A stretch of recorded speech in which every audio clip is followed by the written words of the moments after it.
It's the KQ Morning Show. 92 KQRS. All right, we can go AC/DC in baseball. What a perfect way to start a day. Yeah. Ah, gorgeous. Let's see what we got here. Thunderstruck, real quickly. Angus Young gave interviews regularly for years where he said he was in a plane that was struck by lightning and nearly crashed. And then they reissued the Razor's Edge in 2003. And in the liner notes, he said, I just made that whole thing up. Oh. I was never in a plane that got struck by lightning. That's my kind of story. What are you going to do?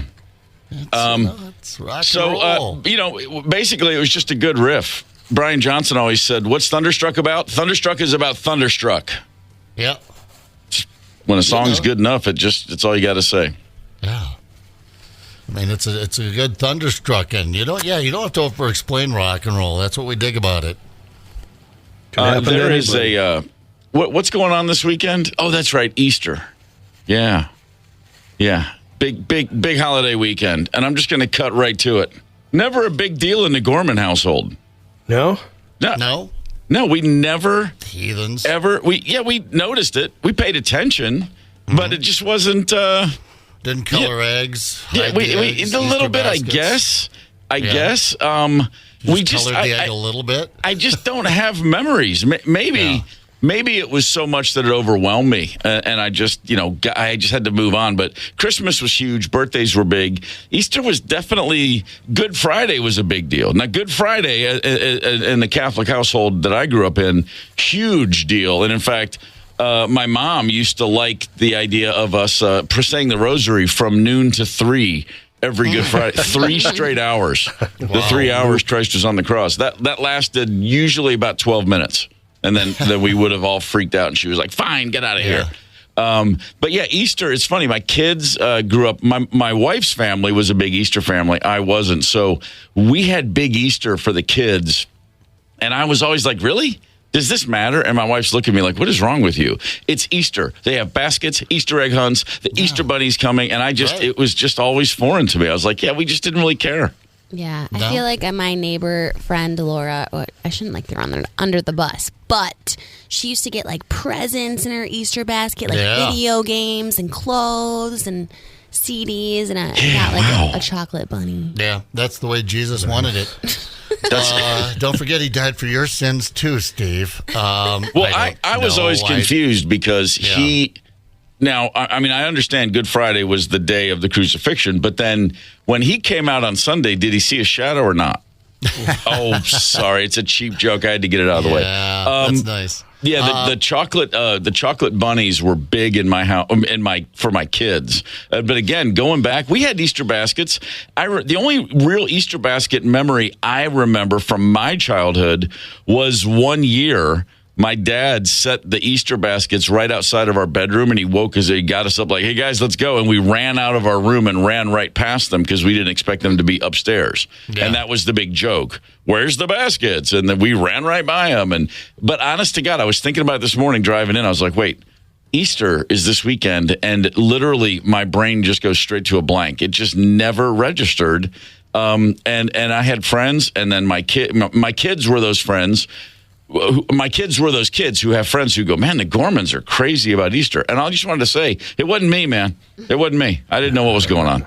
Yeah, and it sneaks up on you. I didn't really realize it was Easter until we brought it up. I've been, cooking through the week here. You know exactly when Christmas is happening. We know exactly when the 4th of July is happening, some of these other holidays. But Easter, it's a floating holiday. Sometimes it's in March, sometimes it's in April. Yep. I don't know what's going on. My Easter memories are always the eggs, because when we were growing up, it would just take a dozen eggs, and you'd color the eggs the night before. Then the Easter Bunny would roll in and hide them. That was protocol, standard operating procedure in the Zepp household anyway. And Dad thought it was funny every year, especially when we were little kids, to hide 11 of the eggs, and then to pocket one, because we were fanatics about finding those damn eggs. Yeah. Sure. Jesus isn't rising from the dead till we find that 12th egg. And then, of course, Mom can't say, hey, listen, your dad's punking you because of the Peter Rabbit routine. We're too young for that. So she'd be like, well, you know what? Peter Rabbit probably kept one for himself and gave it to another family that don't have as many eggs. And Dad's like, no, he didn't. He ate all 12 of them. He'd stick with it. Whereas my girls, we'd hide a dozen eggs. And after about 4, they'd just quit and start eating candy. I'd be like, no, there's still like 8 more eggs. There's got a bunch more eggs around here. Huh? Yeah, that's great. I know where this chocolate is, Dad. Okay, Yeah. You can go search all damn day. I found one like weeks later one time, moving a cushion, going, holy crap, there's an Easter egg here in the couch cushion. Yeah, I know. That's what August did. We'd have the Easter egg hunt outside. We'd hide them all over the place out in the front and backyard. And but the boys are a little older now, so they haven't done it in a couple of years. But recently, August found a chocolate egg outside in the yard and ate it. It could be like 6 years old. Nice. Yeah. I bet it was still satisfying, too. Yeah. Oh, yeah, of course it was. Some of that Easter candy, I know Mom would recycle. The jelly beans would be like, Mom, time to, order a new 50-pound bag of jelly beans. It's like year 5 on these jelly beans, and they're turning into hard candy. You gotta suck on them for an hour just to get that. And I was never a big jelly bean guy myself. No waste. Give me the chocolate. Wait, did you guys, when you're talking about the egg search, did you guys hide the actual real eggs, or were they just the plastic little toy eggs? Because that's Plastic. Where the hell are you from, man? See, exactly. Honestly. We did the plastic egg thing. We didn't hide actual eggs. The actual eggs, when we would dye them, they just were like decorative. They were just there somewhere. All right, never mind. I guess I'm a heathen. I don't know. I feel like you're letting Jesus down.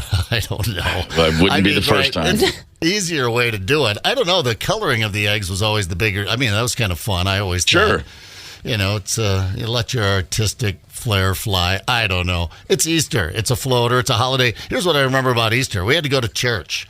Mom never drug us to church for Christmas. It didn't always fall on Sunday, but they have those sunrise masses. She would run off to church, but she'd leave us be for the most part, especially when we got to a certain age. But Easter was, all dressed up, go off to church, and then, big old ham later on. Big meal. It was one of those big meal days. Sure. Oh, yeah. Yeah, find the eggs, scarf down some ham. Yeah. He is risen. A lot of mixed messaging, honestly.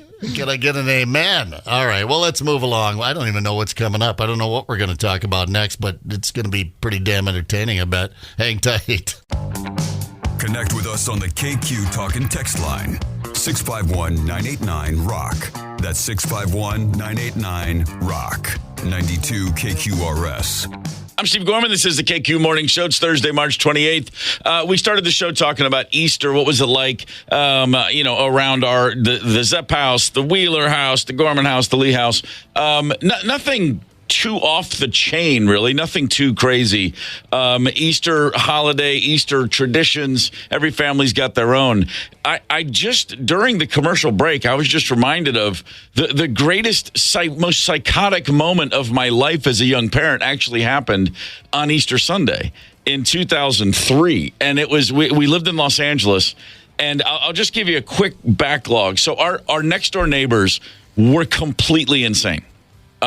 We lived in a great neighborhood surrounded by wonderful people that we're still friends with, except for the people right to our left. It was Bob and Carmen. And Bob was clearly a serial killer, and Carmen was just always off her meds. That's what I used to think of them. Well, he's obviously killing people at night, and she keeps forgetting to take her pills because she was a ping pong ball bouncing off the walls, dramatic as hell, and he just sat there very quietly and stared at people and was like, what do you think of the Dodgers this year? And I think the Dodgers are going to play baseball, Bob. I don't know. I always was uncomfortable around the guy.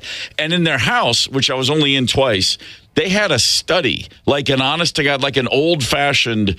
It was a brand new house they had built, but the guy had like an old oak paneled study room with bottles of scotch like he'd seen in a movie from the 1930s or something. Mm-hmm. And he just sat in there, as far as I know, like all day. I never knew what they did. I tried not to know anything about him. But two quick stories about Carmen. when Marley was born, we brought her home from the hospital. She was probably 10 days old, and I was standing out in the front yard just holding my 10-day-old beautiful baby girl on a sunny day, and then Carmen popped out, and she goes, "Is that the baby?" Now, this woman was in her mid-30s, and she talked like, ah! Everything was like, she was like a movie star from the 40s. It was just crazy over the top. And she said, "Oh, is that the baby?" And of course, I remember thinking, like, "No, it's a loaf of bread." What? Yeah. And she walked over and she goes, "Can I see the baby?" And I said, "Sure, Carmen." And she took one look at my 10-day-old daughter, and this is the first thing she said: "Oh my gosh, she looks just like me." What? That's what she said. "Oh my God, she looks just like me. Those eyes. Let me go get a baby picture. This could be my twin." Oh, wait.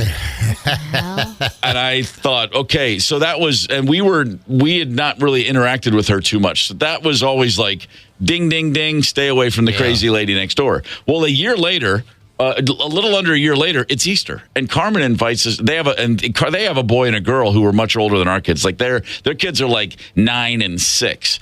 And she invites us over for an Easter egg hunt. And we don't know how to get out of it. And some of the other neighbors that we're friends with are going, so we're in this backyard, and there's an Easter egg hunt. And Carmen stands up and tells everyone, "Okay, children, gather around." And she's the kind of person who says things like, "Okay, children." And the kids gather. And she goes, "We have 50 eggs that we've hidden throughout the backyard. There's 50 eggs total. And whoever gets the most eggs is going to get, whatever the prize was. Or I don't even remember. I was just counting the minutes to get out of there." All the kids go looking for eggs. Good 10, 15, 20 minutes later, she goes, "Let's bring all the eggs in." And then literally there's like a few minutes where everyone's milling around and like, again, checking the watch. When can we get out of here? And this woman suddenly screams as if she has stepped into a bear trap. I kid you not. In the middle of this backyard, calm Easter Sunday Easter egg hunt, we hear this, "Ah!" And I mean, shrieking, paint peeling shriek. And her husband grabs her and goes, "Carmen," like he just can't stay cool anymore. And she literally screams, "There's only 48 eggs. We have to find the 2 missing eggs."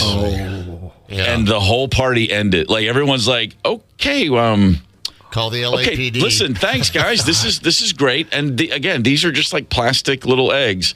And she was frantically running around the yard looking for 2 missing eggs as the party dispersed. Oh, God. Yeah. And we, like I said, we're still in touch with some of our other neighbors, and they left the neighborhood at some point. And the whole story is always no one ever heard from them again. They just left, and no one knows what happened. And it was just an odd. And of course, there's a side of me that goes, "Well, she was clearly not a well person." But at the same time, but when you live next door to her, she's just my crazy neighbor. And man, she was a piece of work.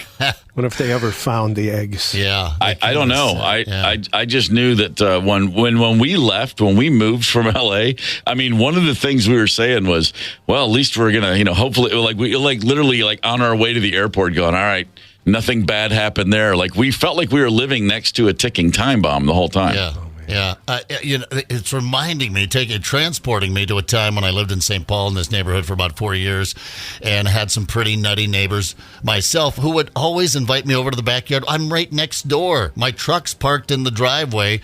I mean, I'm either a D-bag that says no, or I have to gather up and get the hell out and go do something for the day, which isn't terribly difficult to do, but the kids would always be over after the divorce, and they would always be over on those weekends, and come on, we got to get out of here. Well, I thought, can't we stay? No, we got to be out of here by 8. That's when people start gathering for the backyard get-together over there, and we're going to have to be gone all day and sneak home late at night because we have to have plans, because the last thing I'm going to go do is sit in that backyard with those people. Of course. But I was too passive-aggressive just to say, I don't really like you, so I'm not coming over. I didn't want that tension, across the chain link fence there. But, well, I wonder what Carmen and Bob are up to these days. When they say fences make for great neighbors, they don't mean chain link. No, it's got to be tall. It's got to be wooden. Really, planks. Planks, preferably like multi-layered over on top of each other. We all take a look at Twitter here because Twitter, just as a source of updated stories, things we might be talking about sometimes. It's a part of anybody on the air is looking at Twitter on a regular basis. And so I looked during the commercial break, and I was like, Dawn Wells is trending on Twitter today. Marianne from Gilligan, and I was like, oh my God, did she die? 4 years ago. I had no idea. I was just going to say that news is a little late. I think. Almost 4 years ago. I didn't realize. And most of the tweets, people are going, I don't know why Dawn Wells is trending, but everyone's sharing photos of Dawn Wells. But then I also did realize Tina Louise is still with us. She's 90. Ginger Grant is the only surviving member of the Castaways. I had no idea. I didn't know Tina Louise was still with us, and I didn't know Dawn Wells wasn't. So it's already been an educational morning for me. It really has, and there's more to come out of Hollywood. It's Mike Evans' Hollywood Report. Not far off. Hang tight. Connect with us on the KQ Talk and Text line. 651-989-ROCK. That's 651-989-ROCK. 92 KQRS. I'm Steve Gorman. This is the KQ Morning Show for Thursday, March 28th. It's time for the Mike Evans Hollywood Report. Hey, good morning, Minneapolis, St. Paul. And Steve, Candace, you look nice. Zepp, Tony. This report brought to you by Marcus Theaters. If you're going to see a movie, the only place to see it is at one of the Marcus Theaters. And don't forget, every Tuesday, any movie at any Marcus Theater, only $6. Marcus Theater is the best. Hey, we start off. Look, I was shocked, like everybody else, hearing that P. Diddy's plane and his homes were raided by the DEA, Homeland Security, and the FBI. And while we certainly don't know the details, man, I'm hearing this is going to get ugly. His drug mule, busted, arrested. Diddy's sons at his home, handcuffed. Now, this is all old news from a few days ago, but here's the scoop. P. Diddy has quietly been investigated for drugs and sex trafficking and tax evasion and rape and other charges for years. This thing is going to take months and months to play out, but you got to ask yourself, if there was nothing to this, why would 3 major security federal agencies be spending their time on P. Diddy? I don't know, but when I find out, I'll let you know. We don't do top 10 lists very often, but I got 2 for you today. Check it out. This first top 10 list are lists of celebrities who have been arrested for domestic violence. I don't make this stuff up, folks. Emma Roberts, Johnny Depp, Steven Seagal, Nick Cage, Mel Gibson, Charlie Sheen, Josh Brolin, Vince Neil, Vanilla Ice, and Tommy Lee. But I have a happier top 10 list. Here are the top 10 most charitable celebrities. George Clooney, Keanu Reeves, Meryl Streep, Miley Cyrus, Leonardo DiCaprio, Angelina Jolie, Lady Gaga, Sandra Bullock, Beyonce, and Elton John. Yeah, there you go. Hey, here's something we can all get excited about. Candace, I know you're going to be excited about this. Britney Spears' 2012 X Factor halter top worn on television is going to go up for auction. I kid you not. Stoked. I'm going to start the bidding at 10 cents. Oh, That's boy. about all I'd pay for that thing. Everybody, have a wonderful Good Friday. Have a great Easter. I'm going to be traveling all day tomorrow, so going to take a very rare day off, but we will be back on Monday. Minneapolis, St. Paul, let's start pulling hard. Let's start pulling hard for the Minnesota Twins this weekend. Mike Evans, see you. There you have All right, it. now I've got to add that to my weekend to-do list. Great. Man. Candace, by the way, thanks for wearing your Sunday Easter outfit in today. You look just Pretty. nice. Yep. Look so nice today. Black on black. Is that a bonnet? Black on black. If I had a bonnet, I would wear a bonnet. Yeah. I tell you what, I mean, I'm the worst at keeping surprises, so screw it. Candace, the 3 of us are going to pool in and get you that Britney Spears halter top. Oh my God, thank you Yeah, so much. yeah. We don't care what we've already committed. I mean, if I got to get a bank loan, by God, you're getting that thing. I could probably fit it around my tricep, maybe. That's Maybe, about it. sure. You know what you do with it is what you do with it. The fact is, we want you to have it. That's really what it comes down I to. think she needs it back. I think it's trending this morning in the in the Hollywood news. I clicked on it because you had talked about Dawn Wells passed away 4 years ago. Just came to your attention this morning. But Britney Spears' topless Instagram. Is that news? Isn't that like Thursday? Pretty much. But it has more hits than David Beckham's topless. So right behind her. Yeah, David. You mean David Beckham, the guy who's got the most beautiful nipples on the planet? Remember that? I'm looking right at him. Yeah, there's a lot of men looking to go for the Beckham nip, which is just something I never thought I'd read or specifically say on a microphone. But there you have it. Let's look back. Now it's time to learn. March 28th, 1992, one of the greatest college basketball games ever. And for anybody that appreciates the sport, or if, like me, if you just love seeing the Kentucky Wildcats lose, even when it's Duke, Christian Laettner hit that turnaround jumper to send Duke to the Final Four on this day. Probably the greatest game-ending buzzer beater in March Madness history. If you remember, 2.1 seconds on the clock, Duke down 1, and they have the ball out under their own basket. And Grant Hill throws a length of the court pass. Christian Laettner catches it at the top of the key, fakes right, spins to his left, hits a 15-foot fadeaway, nothing but net as the buzzer sounds to send Duke to the Final Four for the 4th year in a row. One of the great finishes ever. But anyway, like I said, I never cheer for Duke unless they're playing Kentucky. And boy, future, I should say, Minnesota Timberwolf Christian Laettner. By the way, that day in the game, 10 for 10 from the field, 10 for 10 from the free throw line. Yeah, that was the peak of his career right there. Truly. I mean, it doesn't get any better. Back-to-back titles and a dagger in the heart of Kentucky fans. Oh, I would have put the dude on a bronze statue that day for that alone. It's the KQ Morning Show, 92 KQRS. Zep, Tony, Candace, and Steve Gorman are the KQ Morning Show. 92 KQRS. I'm Steve Gorman. This is the KQ Morning Show. It's Thursday, March the 28th. Holiday weekend looming. In about an hour, we're going to give away some Judas Priest tickets. Yeah, Judas Priest tickets. That's how cool we are. Yeah. You'll want to stay tuned. You'll want to get involved in that if at all possible for you. Again, that's not for about an hour, so sit tight. And let's see if we can get you from here to there in one piece. It's Easter weekend. Oh, it's Good Friday tomorrow, and then Easter on Sunday. Any crazy Easter memories, any stories you might want to have? If you want to give us a call, the KQ Talk and Text line 651-989-ROCK, or of course on the Facebook page KQRS, you can post there as well. And we were talking earlier. I mean, Easter.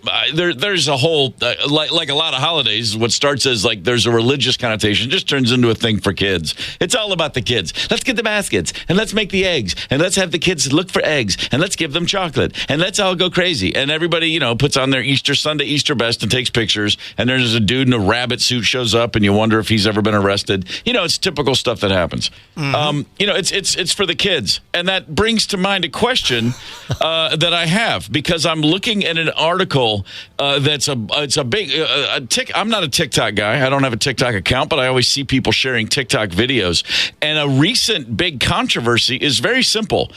Is it cool to order off the kids menu as an adult? There's a TikToker who is in Japan, and she ordered room service. She ordered the kids' pizza, and then she shared a video where she was like, the hotel staff is shaming her because they're like, well, you don't have a kid. Why would you order the kids' pizza?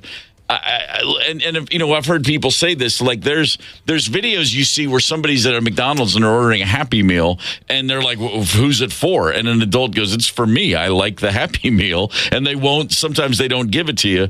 And the whole question is, there's a kid's menu. Is it okay to order off of it if you are an adult? And I read this and I just think, wow, what? I've never thought about this for 1 second in my life. Really? I couldn't possibly care less. Yeah. But then again, it's probably because I've never seen a kid's meal that would satisfy. I've never even thought about it because I'm always hungry. Yeah. If I go out to eat, it turns out I want an adult meal. If I wanted a snack, I'd just stay at home. Why the hell would you go out to pay for a snack? Well, okay.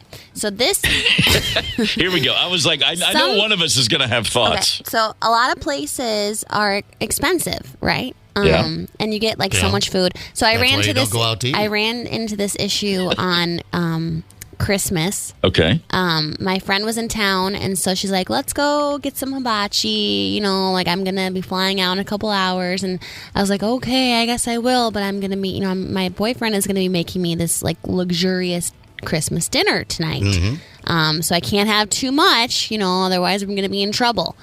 And I asked her really nicely if I could have the kids' portion of the hibachi, which you just can't do, especially there. Okay. It's like they don't make money that way. That's not how it works. And so I ended up eating so much, and it's all my fault. I know this. Okay, good. But my stomach hurt so bad, and I had to go try to sleep for a couple hours, and I ended up eating the full meal at night anyway, but it would have been nice to just be able to have like a smaller portion option. Like I think maybe don't call it a kid's meal. Maybe places just had like options for smaller portions. Don't call it a kid's meal.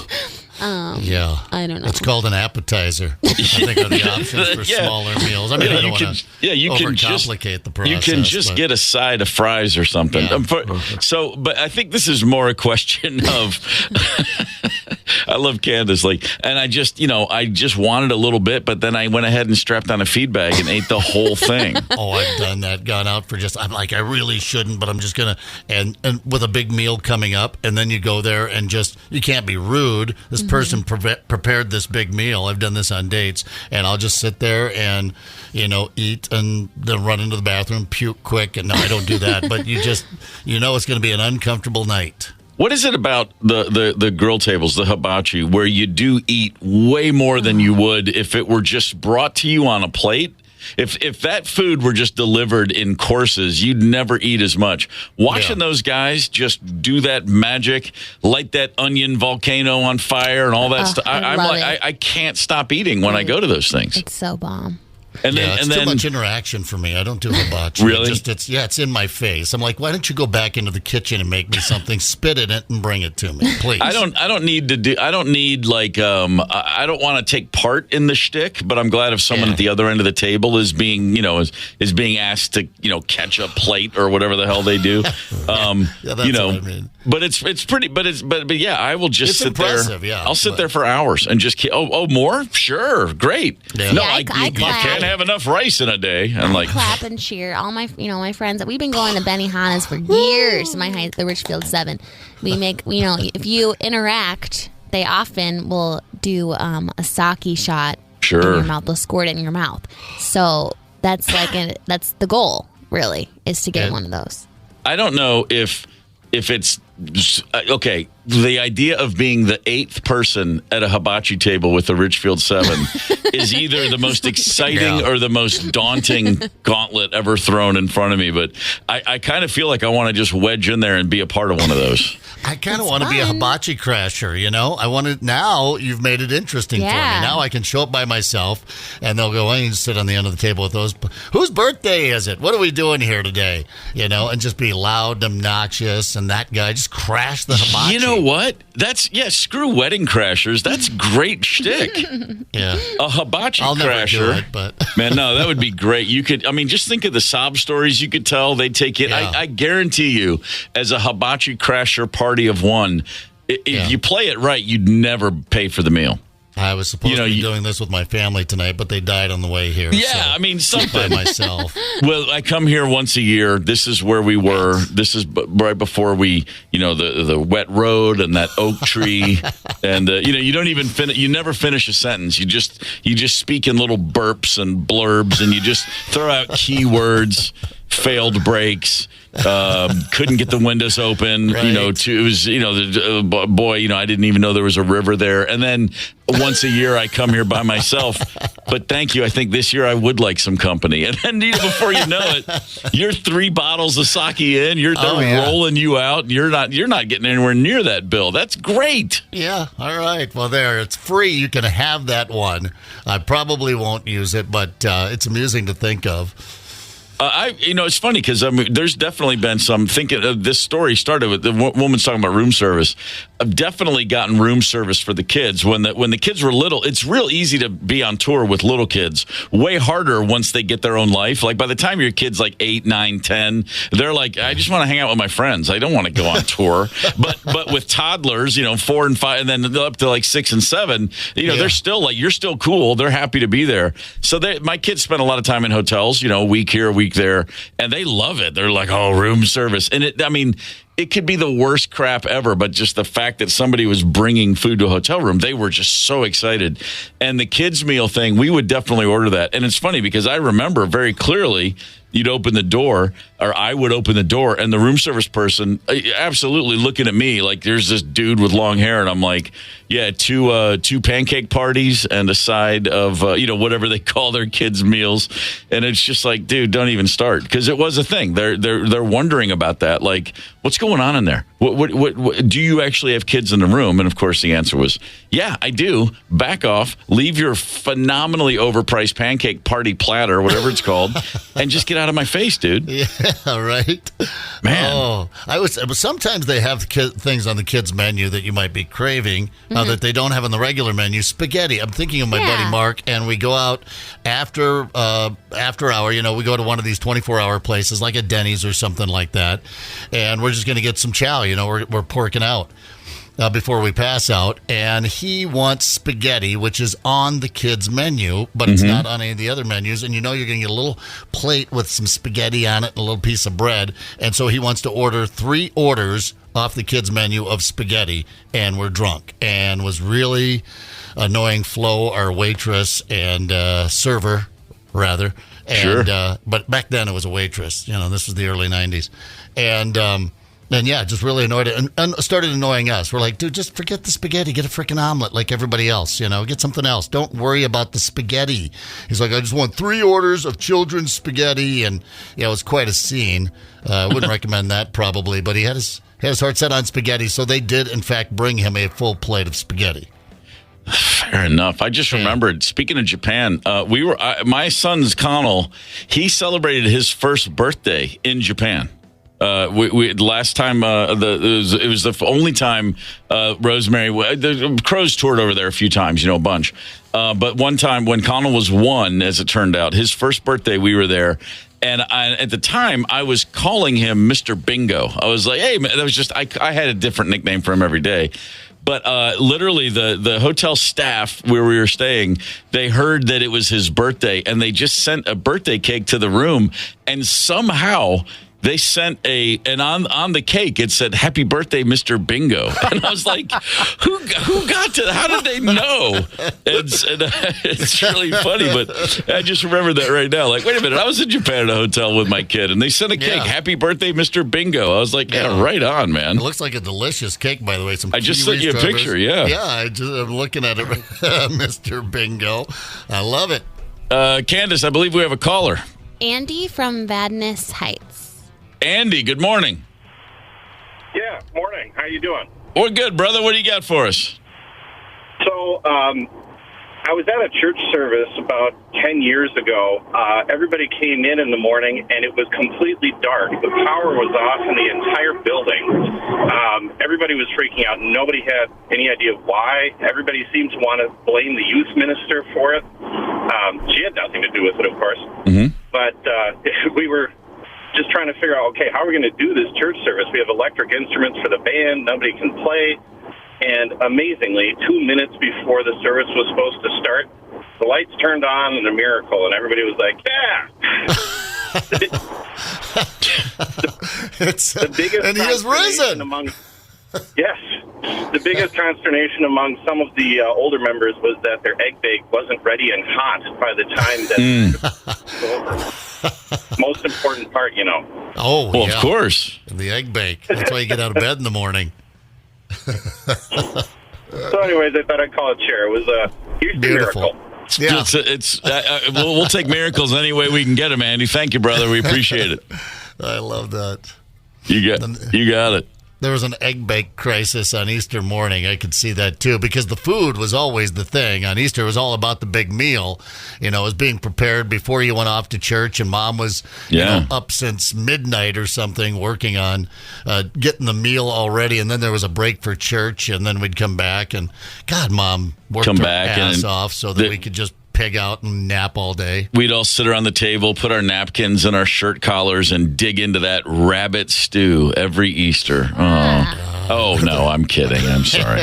I do remember my nephew, Ryan, is out there listening this morning. Ryan, good morning. Ryan Nelson was asked as a little kid. I believe it was at church, and they're like, do you know the meaning of Easter? He's like, yes, it's when the Easter bunny died on the cross for our sins. Yep. And that's what I celebrate each Easter morning with some good old rabbit stew. I'll tell you what, you brought up Connell's first birthday in Japan. You know immediately what I thought of? The new show I'm obsessing about, and I think you are too. Shogun! It's incredible. It's incredible. It's unbelievable. I actually heard you mention it a couple of days ago, and all you said was, because we tend to really dig the same TV series especially, and you said, I'm infatuated with Shogun. And I'm like, I guess I'm getting frickin' Hulu now. So I bundled that up with the Disney Plus package. There you go. You're getting some money back, a kickback from Hulu. But I'm only one episode in, but I'm actually watching the clock. What is it, 7:13 right now, until I can watch my next episode of Shogun. But listen, at 9:30, try to make a date if you can be with us or catch it on the podcast. But try and be here at 9:30. Justin Marks and Rachel Kondo of Shogun are going to be joining us about 9:30 this morning. We do have those Judas Priest tickets to give away, or craft beer tickets at 8 o'clock. We have the game show. Coming up here, I'm thinking of driving high, back when it was legal. A lot of people don't know that it used to be illegal, but a buddy of mine and I were driving around. I'm not condoning it, but we're pretty stoned, and we stop at a four-way stop in South Minneapolis, and we're sitting there for a full minute. He's driving. I'm like, hey, bud, what's everything all right? You good there? He's like, yeah, I'm just waiting for that hedgehog to cross the road. And I look over, and it's a pine cone. And I'm like, okay, why don't we go ahead and get you, put her in park. Let's get you from behind the wheel, because I at least know it's a pine cone. Crazy hedgehog mistake story I read this morning, the headline. I don't know if you guys have seen it, but every time I start to read it, I can't stop laughing. We're going to read it out loud to you here at about 7:28. Hang tight.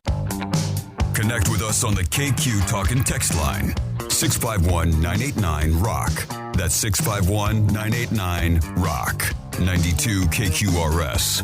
I'm Steve Gorman. This is the KQ Morning Show for Thursday, March the 28th. American Girl by Tom Petty. It was a song. It was a Petty song. It was just a great tune.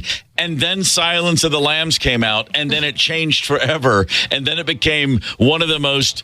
it's a song most associated with horror and jolting and jarring. The few seconds that song appears in Silence of the Lambs, it's the greatest mood-changing, palette-setting, just a brilliant little burst of sunshine before it all goes dark again. I mean, I remember seeing Silence of the Lambs in the theater on Valentine's Day, 1991, the day it was released. And when that scene happens, the audience is just waiting for something to just exhale and laugh, and it's so immediately relatable. The actress Brooke Smith in her car, the senator's daughter, and she's just singing along, and she does the back and make it last all day. I mean, it was just like, oh my God, that's great. And then like 14 seconds later, she's abducted by Buffalo Bill, and it's the greatest setup for disaster ever. And God, I'm glad anybody I don't have your memory. What's that? Anybody that's seen Silence of the Lambs remembers it, though. It's just like going, oh, my God. And that actress, Brooke Smith, when she got the part, I saw an interview with her once, and she said in the script, it just said she's jamming to music. Like, the song wasn't there. And she was apparently a big part of the New York, like, hardcore punk scene in the 80s. This actress was. And so she went to the director, Jonathan Demme, and said she should be listening to a Bad Brains song, the band Bad Brains. And then she goes, or maybe Agnostic Front. I mean, like, heavy, dark music. And Jonathan Demme was like, what the hell are you talking about? Bad Brains. So they shot the scene twice. Jonathan Demme had American Girl, and the other song they tried was Chaka Khan's Tell Me Something Good. Ooh. Tell me something good. Rufus. Yeah, Rufus and Chaka Khan. And And so, and then Demi obviously made the ultimate decision for the Tom Petty thing, which is the perfect choice. I mean, there's no way to imagine any other song being so perfect for that moment. But at the same time, I just love the fact that the actress herself was like, I don't know, I was thinking Bad Brains. like no, we want to like this girl. We don't want to wonder who dropped her on her head. Glad the creepy chick on its skin, or else it gets the hose again. Man, I tell you what, that James Gum, there was a time in the 90s when I just walked around saying stuff like that at all the most inappropriate moments, and I always thought it was funny. And that movie was so jarring. No one thought it was funny. People were really that there's something, I don't know what it was about. Why is that movie scarier or more unsettling than others of the same genre? Anthony Hopkins. Yeah, that could have something to do with it. And those two, I mean, they were just perfectly cast. I know it was frustrating for me because I would like to wear a pink boa out on the town at night. And after that, it was just a bunch of, crass Silence of the Lambs jokes. I just quit doing it. No, it's tough when art imitates life. American Girl. I just hate it because the dog in the movie looks like Gigi, kind of. That's you guys true. In your memory, I don't remember the American Girl thing, and there was a dog in the movie. There's a little Gigi in there. Oh, all right. Gigi's part of the evil plot, though. That's evil Gigi. The girl who sings American Girl, but hey, it all ends well because she leaves with Gigi. If you remember, after she's rescued, she's in the blanket. They're taking her out of the house, and Jodie Foster's standing there, still shaking, still a little nervous. And then here comes American Girl holding Gigi. It's nice. They should do an American Doll of that girl holding Gigi. American Girl doll. You know what I mean? It's very in right now. Chubby dolls. Yeah.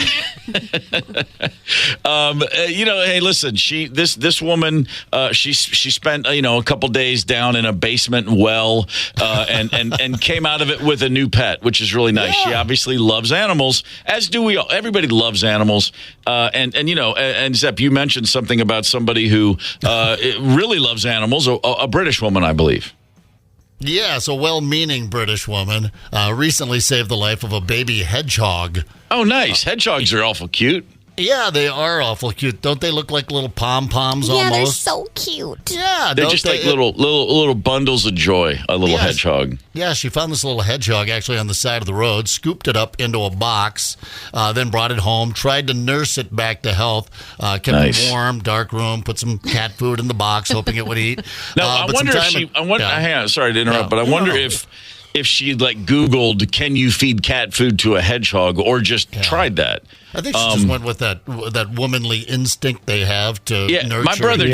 My brother Dave rescued a baby squirrel that had fallen out of the nest and it was going to die, and he brought it in. He was crashing in my apartment years ago, and he fed it baby formula. And I was like, baby formula, from a little needle, not a needle, a syringe thing, like a dropper. Yeah, dropper. Thank you, syringe. Listen to me. And I said, can you feed a squirrel baby formula? I don't know. And he goes, I don't know. I mean, what could go wrong? Well, it died shortly thereafter. It had a massive seizure and freaked out and died. So I learned right then, don't rescue squirrels. It's going to break your heart. Yeah, anyway, don't even try to rescue squirrels. So she's trying to feed this hedgehog cat food. Okay. Yeah, it's just not eating the cat food. So she decides it needs to go down to the vet. The vet takes a look inside the box, immediately knew why the hedgehog was not moving. It's because it was not a hedgehog. Okay. It wasn't even a living thing. It was actually a frickin' pom-pom. A pom-pom? A pom-pom. On the roller skates, pom-pom on the top of your hat, Oh, my God, that's great. The animal hospital put this on Facebook. Our hearts melted really, or laughed hysterically in her face as a kind soul thought she was rescuing a baby hedgehog. Remember, kindness knows no bounds, even if it's to a faux furry friend. It's a frickin' pom-pom. There's no face on it. There's no legs. When you picked it up, it had to be cold. I mean, I don't know. God bless her. I'm sure she's a demon in the sack. I don't know what I'm just looking at a picture of what's obviously a pom-pom. Remember, she tried to nurse it back to health. And put it in the box. Yeah, got it all the way to the frickin' vet.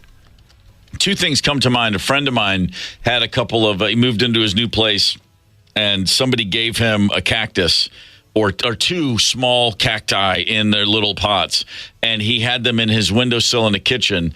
And he said once after like a year they had not grown. They were the exact same size, and he would put a few drops of water in there like twice a week.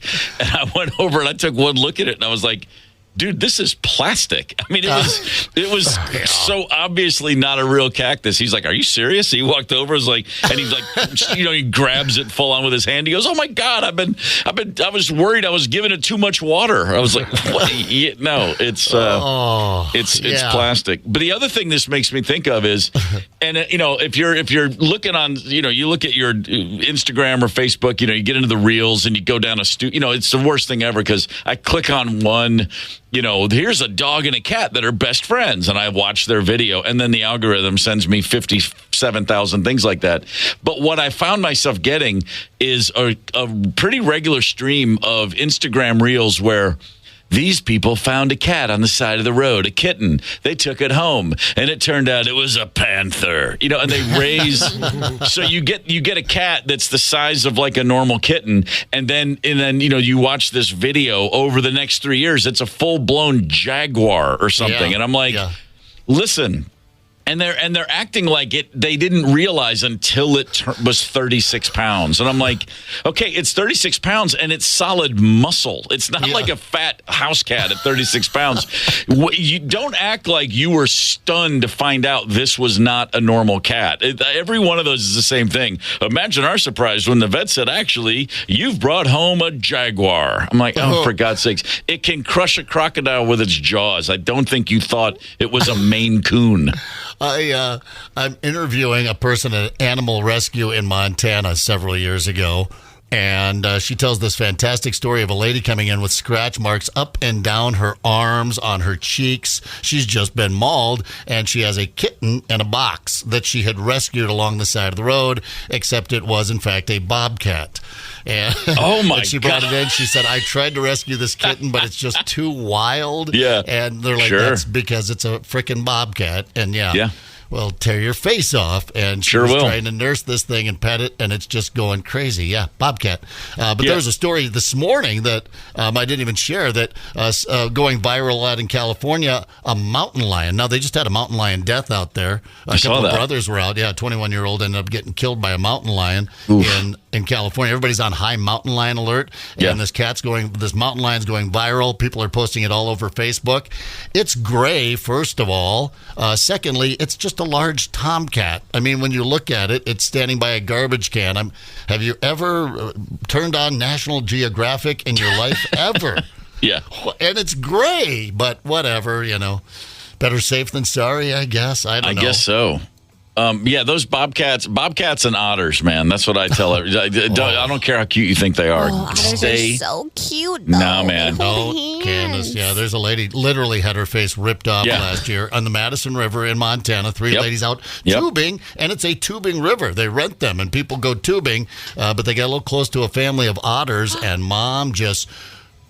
she was airlifted. The young lady was airlifted and will never be pretty again. Yeah. No, otters are absolutely they are the work of Beelzebub himself. They are the devil because they are so cute, and you just know they want you to go cuddle with them, and they want you to scratch their chinny chin, and those suckers will rip you up in second. Otters are serious, man. Do not, Candace Wheeler, I forbid you.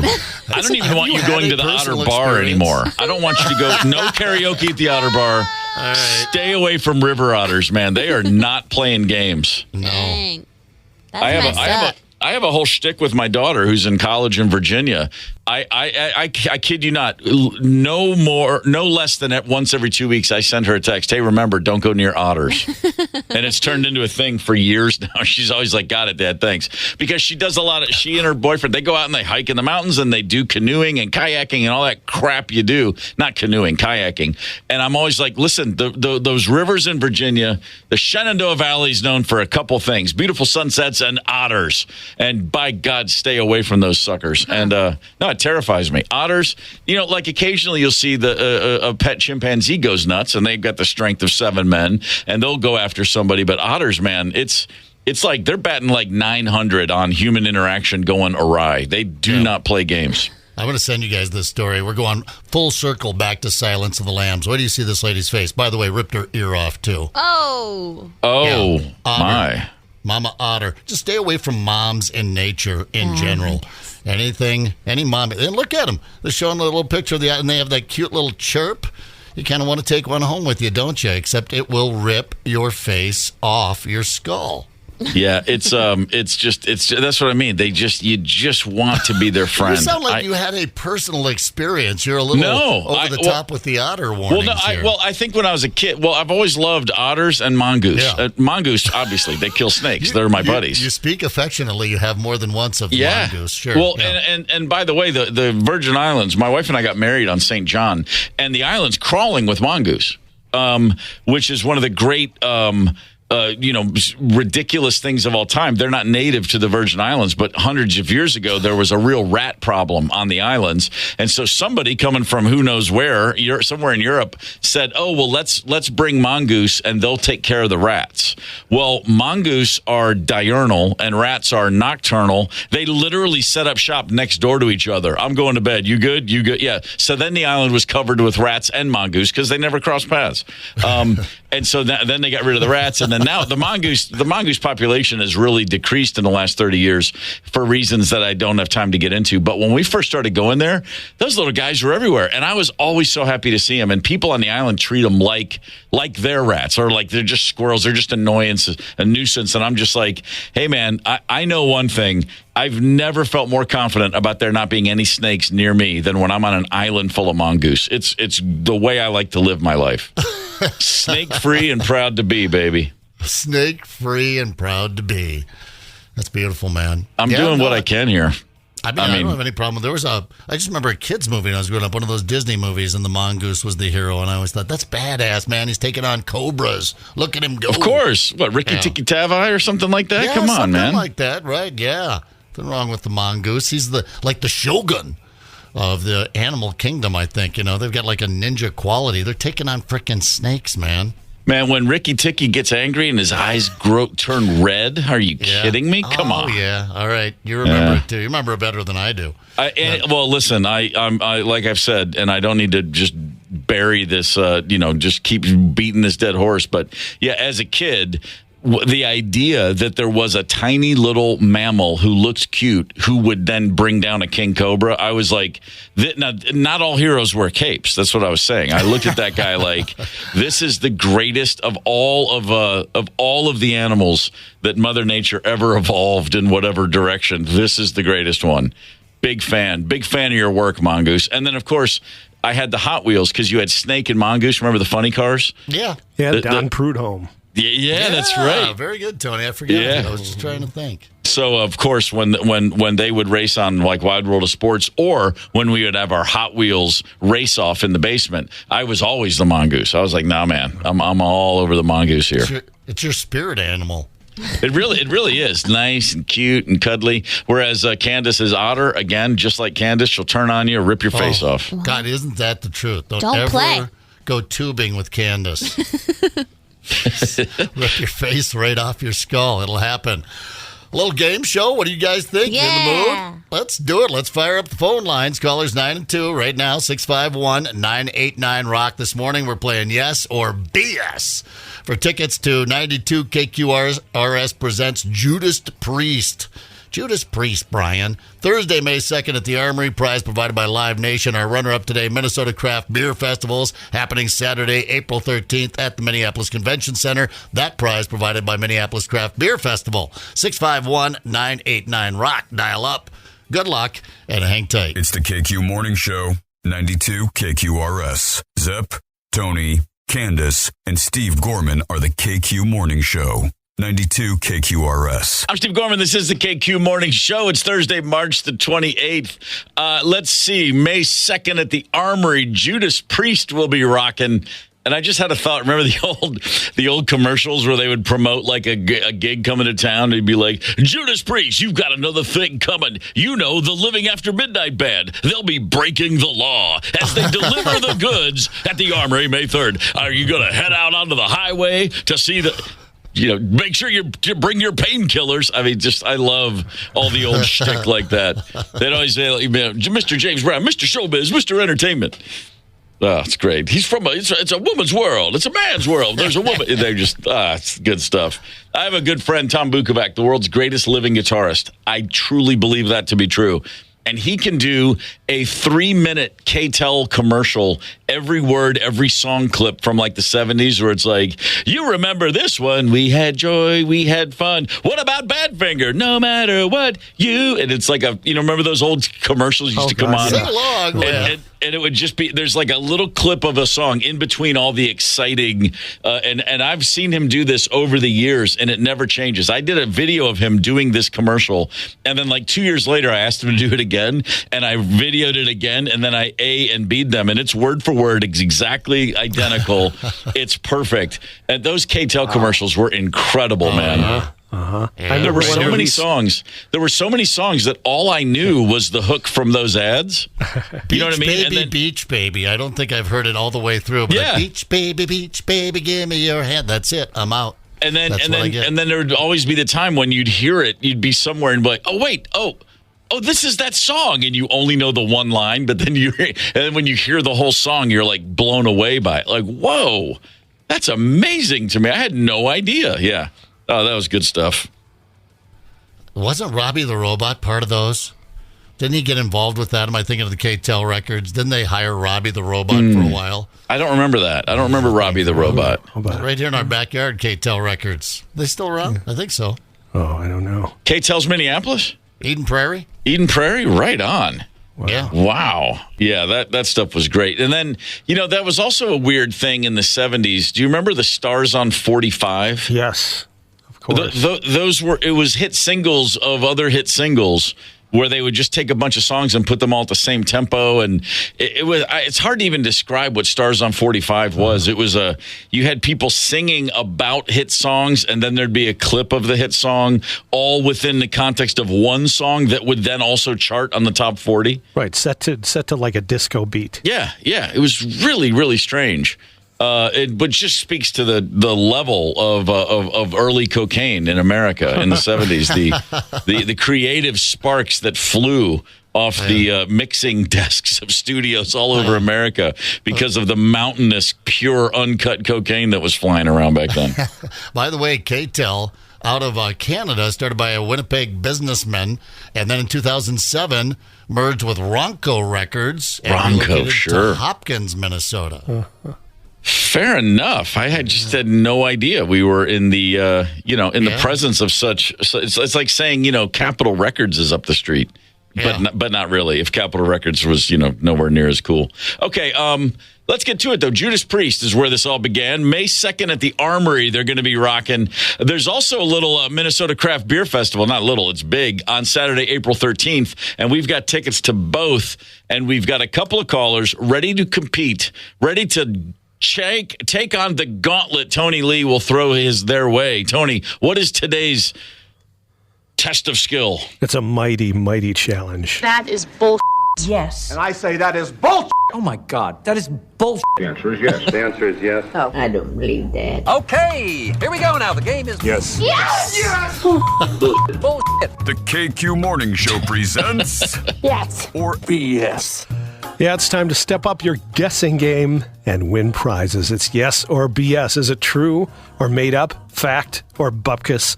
True or false? Yes or BS? I like it. Or as Marv Albert would say, yes or BS. Let's do it. Judas Priest tickets on the table. Candace, who is contestant number one? We have John from Andover. John from Andover. Good morning, John. Good morning. Are you a Judas Priest fan? Yes, I'm an 80s heavy metal fan. Grew up in the 80s. I saw them last time they were here at the Armory. Right on. Well, you are in the right place at the right time, brother. Are you ready to play yes or BS? Yes, I am. Let's do. What if he'd said no, BS? All right, John. Good luck to you, sir. Thank you. All right, John Boy, number one. A human being is more likely to be killed by a falling coconut than by a shark attack. I am going to say, oh my gosh, I'm going to say BS. False. I am sorry. Coconuts kill more people than sharks. Okay. Wow. Man. Oh, poor Gilligan. Man, to tell you what. All right, let's Newton teach us anything. Yeah. Exactly. Get back on that horse, John. Let's get this ship turned around, baby. All right. What other weird sayings can I throw into this? John, number 2, the milk that comes from a hippo is pink. I'm going to say BS on that. I'm sorry, it is true. See, John seems so exhausted. He's Oh, you said yes. Okay. So it's Candace not is- pink. No, it is pink. It is? It is pink. That's crazy. It is crazy. Oh, my God. Strawberry flavored. Hippos That are is fun. so weird. Candace will Google, where do I get hippo milk before the end of the day? I need some pink milk myself. Just for the aesthetic, you know. Yeah. Speaking of weird algorithms, I can't tell you how many times I've seen a hippo eat a whole pumpkin. Just, I don't even know why. Oh, yeah, they throw in pumpkins. Yeah. Maybe that's why the milk is pink. That's one theory. All right, John, let's go, baby. We got to get this bad boy heading in the right direction. Let's go. John, number 3. Shakespeare's very first work was a play titled You Breaketh, You Buyeth. I'm going to have to say false because it can't all be true. That's right. It is false. It was made up. All right, number 4. Breaketh, you buyeth.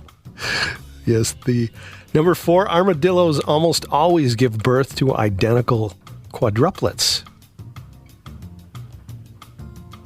I'm just going to say true on that one. Okay. Wow, really? True. They're going with full, just straight up quads every time, and they're identical. Almost always, yeah. Well, I will say this. I've seen a lot of armadillos, and they all look alike. I mean, so no, I think that's racist. when you're driving down the road at 52 miles an hour, those suckers are indistinguishable. I'm telling you. All right, Johnny, you got 2 more. Number 5, the inexpensive men's cologne Brut was invented by French fashion icon Coco Chanel.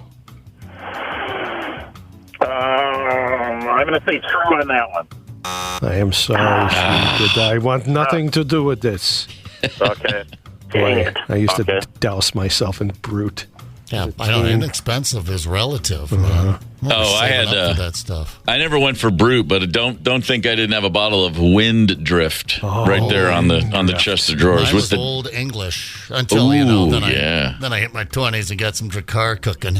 OLDE English. The E on old is when you know it's real. It's more sophisticated. Absolutely. John is your last one. In the movie Scarface, played by Al Pacino as Tony Montana, was named as such as he had a horrible case of acne. I'm going to say false.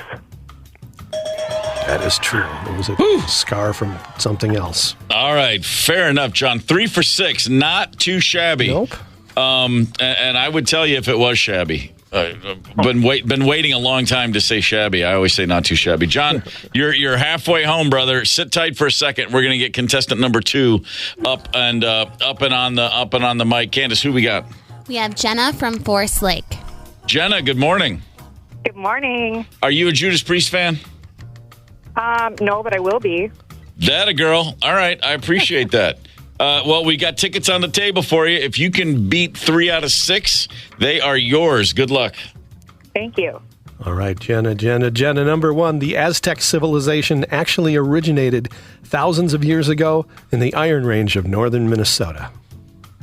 Ooh, BS. Correct. It would be Atta girl. Mexico. Lock it in. I got it. Lock it in. Jenna, number 2, in The Godfather, admits the powerful Corleones, Tatalias, and Barzinis, the least threatening New York crime family, was the Boyardees. Ooh, true. I'm sorry, Chef Boyardee was not a gangster. Oh, that's terrible. Oh, that was a good one. Probably killed more people than the mob did, though. All right, you're doing very good. Yeah, I don't remember the mob ever taking down a bunch of their enemies with botulism. Yeah, that's salt, man. All right, Jenna, number 3 in the popular series Stranger Things, the parallel dimension is known as the effed up place. Oh, I don't watch it, but I know that's BS. Correct. It is the upside down. There we go. Nice. Number 4, in a regular bag of M&Ms, you will find 6 colors. BS. I'm sorry, that is true. That damn blue late, didn't they? Wow. 6, really? Yeah. That's the deal. All right, Or 2 your money more. back. Number 5, an acquired taste, a commercial drink called Clamato is made from tomato juice and clam juice. True. Yes, but ish. Not I right, love you know? Clamato. You like it in your I would bloodies? never know. I'll never try it. You just clam I love a juice, Bloody really? Mary. Yeah, maybe you have and you just don't know it, Zeb. Sometimes they pop in. Tried clam juice? There's your punchline. Yeah, never. Clamato has never crossed these lips, ladies and I gentlemen. mean, what sounds delicious? Clamato? Clam juice? I mean, what's the If tasty you like part? clams, you'll like clam juice, okay? Well said. No. I love clams. Love clams, hate clam juice. I like peanuts. I don't want peanut juice. Yeah, No. you say that now. Isn't that peanut butter? In a pinch. Pretty much. Jenna's your last one. The catchphrase, "the tribe has spoken," became popular on the reality series Say Yes to the Dress.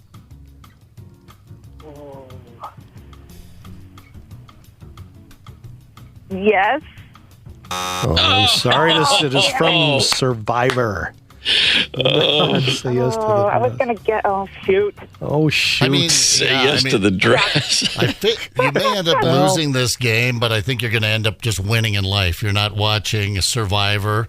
You're not watching, what was that? You're not drinking Clamato. Yeah, I think you're doing all right. Yeah. No question about it. So I was on three. the spot. 3 for 6 for both Jenna and John, which means we had to take this bad boy to a tiebreaker. Right. Tony Lee will ask a question completely unrelated to anything we've discussed so far. True. John, we would like you to answer first, and then Jenna will get your answer. Best of luck to you both. All right, kids. The sun every hour shrinks how many feet? The sun every hour shrinks how many feet? Correct. I'm going to... Oh, go ahead. Go ahead, John. Oh, I'm going to say... I'm going to say... I'm going to say 100,000. All right. 100,000. Jenna, what do you think? I'm going to go with...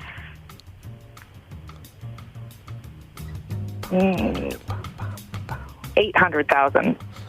800,000. All right, Tony, what do we got? Wow, you guys, the correct answer is 5 feet. Shrinks 5 feet. Do I win? Am I the Price is Right situation? I'm afraid you don't, Jenna. You are 799,995 feet over. John with 100K is a little closer to 5. John, you've got Judas Priest tickets, my man. Go relive the 80s and have a great time. Jenna, you're not leaving empty-handed. We got Minnesota Craft Beer Festival tickets for you Saturday, April 13th at the Minneapolis Convention Center. Thank you guys for listening and for calling and for playing. Appreciate it. Thank you. Thank you. All right. I was honestly getting a little nervous about the idea of, it's hundreds of thousands of feet a day. Well, we're not going to be around like 5 feet. Okay, cool. Great. Yeah, remember you you were get scared. a million Earths into one sun. It could probably lose 100,000 feet a day, and I don't know, but 5 feet, yeah, that's not bad. Just get me to 2050, and then I don't care what happens. All right, just let me get to the midway point of this century, and then the sun can blow up for all I care. Let my grandchildren figure out how to live life underground. My grandchildren will be mole people, and I'm okay with it. Oh, we'll have them out on some Jupiter moon by then. That's very true. You know, I mean, it's. By the way, I don't. But screw a slick segue.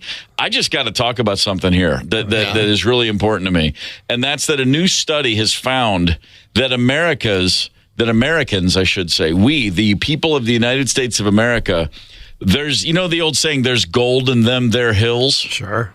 Yeah, well, there's gold in them there toilets, too. Don't kid yourself.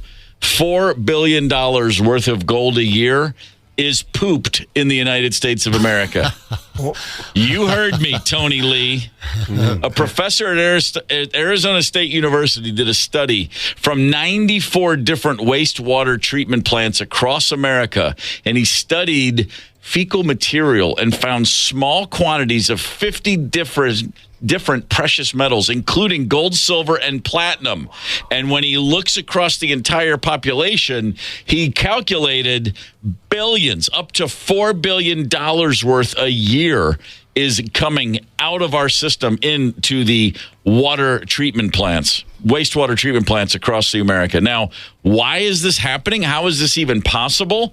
Well, tiny amounts are in hair products, detergents, cosmetics. Our digestive system puts all those things, concentrates them together, and then eliminates them from your body. Why is this cool? Why is this important?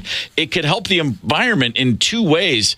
If we could extract all those precious metals from waste, it would reduce the need for mining, and it could make our poop safer as a fertilizer because we use it for, let's pull the metals out. But now, of course, each individual person is producing tiny, incalculable trace amounts. So Speak for yourself. Please don't go digging for gold, if you know what I'm saying. Like, just continue to go about your business, and for God's sakes, just flush as soon as you can. You could start your career as a fecal miner. Yeah, so fecal miner. I mean, I drink a lot of Goldschlager, I'm just saying. Right. Maybe we ought to start collecting ours in a 5-gallon bucket there out in the pod to see at the end of the year how much gold we have. It's for science. Well, I do think it's cute, though, that you think we're going to actually stop digging for less gold because we have $4 billion worth in our poop. You know, we don't need as much gold this year. Let's shut down the gold mining.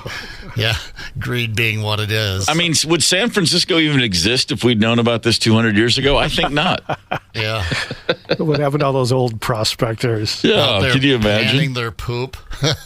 Just swish it around. Gold. Did you hear about old Dusty? He pulled up stakes. Apparently, he's crapping gold. He don't need to be out here no more. He grabbed a bottle of hooch from the bartender and said, I'll skedaddle on right on out. And we hadn't seen him since. Said he was going to make his way over the Donner Pass on his way out of town. Uh-oh. Just writing great movies for Netflix as we sit here. Hey, by the way, as we all know, the men's basketball tournament, it's underway, as is your chance still to win $1 million. Why don't you check out, see how your picks are stacking up against the rest of the Twin Cities, because we are running our $1 Million Bracket Challenge at 92kqrs.com. If you picked a perfect bracket, well, honestly, we would already know about it because that is darn near next to impossible. But don't worry, the best bracket in the Twin Cities is taking home a serious prize, too, if not the perfect bracket $1 million. This is sponsored locally by Xfinity 10G, the network made for streaming. Contest rules and a chance to go see where you're stacking up right now at 92kqrs.com. Beautiful. How much would you pay for a moment of happiness? Ponder that thought. How much does a 12-pack cost? We have a whole list of things. People asked in a survey how much they would pay for different moments. Coming here about 8:18. Hang tight. Connect with us on the KQ Talk and Text line. 651-989-ROCK. That's 651-989-ROCK. 92 KQRS. I'm Steve Gorman. This is the KQ Morning Show. It's March the 28th. Billy Idol right there. Rebel Yell. Billy Idol was, of course, originally cast to be the Terminator in Terminator 2, the guy in the cop suit who melts into liquid metal and all that stuff. That was supposed to be Billy Idol, and then he wiped out his Harley in L.A., got sideswiped after running a stop sign, as will happen, and his leg was messed up, and he had to miss the shoot. I guarantee you Billy Idol at least once a month still goes, I should have been in that film, damn it. Oh, you would have been cool. It would have been great. Very few lines, just that sneer, dressed like a cop, going around killing people. What could be cooler than that? Yeah, that's a good one. That wasn't even on a list many years ago. You know, Tom Selleck was supposed to be Indiana Jones. It's one of those lists that, you know, so-and-so was going to be. We did one not too long ago. Matt Damon was offered the lead in Avatar or whatever. But Billy Idol, and you think, well, that just wouldn't have worked. But, yeah, Billy Idol as the Terminator T-2000. Yeah. Hell yeah. I think that totally would have worked. There's no way he doesn't regret taking that ride on his motorcycle today. And he might, if you said, Billy, what would it be worth to get over the regret? He might say, well, I'd pay $106 to lose the regret, to stop feeling regret. I'll give $106. Why? Why 106? Well, because a new survey asked a bunch of people how much they would pay to feel or stop feeling certain emotions for a moment. And the average amount of money people would pay to stop feeling regret, $106. By the way, if you could get over any regrets you have in life for $106, I'd write a check right now. Yeah, are you kidding? I'd actually start saving money, but luckily I don't have a conscience, so it doesn't come with a lot of regret. But listen, man. Yeah. Of all the people I know born without a central nervous system, I envy you the most. Thank you. I'll take it. To feel a moment of love, the average person say that's worth $114. Oh, that's kind of sad. You're not feeling any love. I mean, come on. Why do you have to pay for a moment of love? I think you can get it cheaper than that in Vegas. Hell yeah, you can. Oh, wait, we're not supposed to talk about that. How about this? To stop feeling embarrassed, $100. What? I'd be embarrassed if I had to pay $100 to stop feeling embarrassed. It would that's just a dog chasing its tail at a certain point, isn't it? I feel like this is coming. I feel like they're prepping us for that mind chip that Musk is working on or whatever. And pretty soon they're going to be like, well, if you just go ahead and hit the double click on your phone or whatever, go ahead and Venmo us. We're going to go ahead and take that regret away for a little bit. $100? It's going to be a la carte. Pretty soon we're going to be punching out of our feelings. It's very true, and it won't be hitting the thing on your phone. It'll say just tap your thumbs together, cha-ching, and it'll somehow go straight to your bank account. Yeah, they certainly are. $93 to stop feeling sad. Again, as soon as that moment passes, I'd go, oh, I don't have $93. I'm sad. It's all it's an endless cycle. You're right. The regret. After I didn't feel the regret, I would start feeling regret again immediately because I just paid whatever the price was on regret there. You're right. It's just a vicious cycle. Like everything else they suck us in on, like Cheez-Its, for example. It's just a vicious cycle. There is no satisfaction. It's just only more Cheez-Its. The one thing I'd like to feel is 5 years younger. That's what I'd like to feel. And I can do that. I can do that for free. But all I got to do to feel 5 years younger is get a full night's sleep every night for a full month, and that's going to do it. Good luck. A recent sleep study. Check this out. 2 back-to-back nights of bad sleep makes people feel like they're 5 years older than they actually are. But a month of perfect sleep makes you feel 5 years younger. So, and by the way, it's no coincidence. People who get up and do morning radio, every time I see sleep study, I click. Like, if you want to fish me, if you want to get me in on a scam, put the word sleep into a headline. And I'm like, oh, my God, what now? What now? This one says 2 back-to-back nights of bad sleep truly can make us feel 4 to 5 years older than we really are, maybe even more of that. And I will certainly. I'll go right on the. I'll go on the record and say you're damn straight it will. Yeah. Isn't that the rub though? 2 nights back to back, and we feel lousy, but we got to stack together an entire month of good sleep.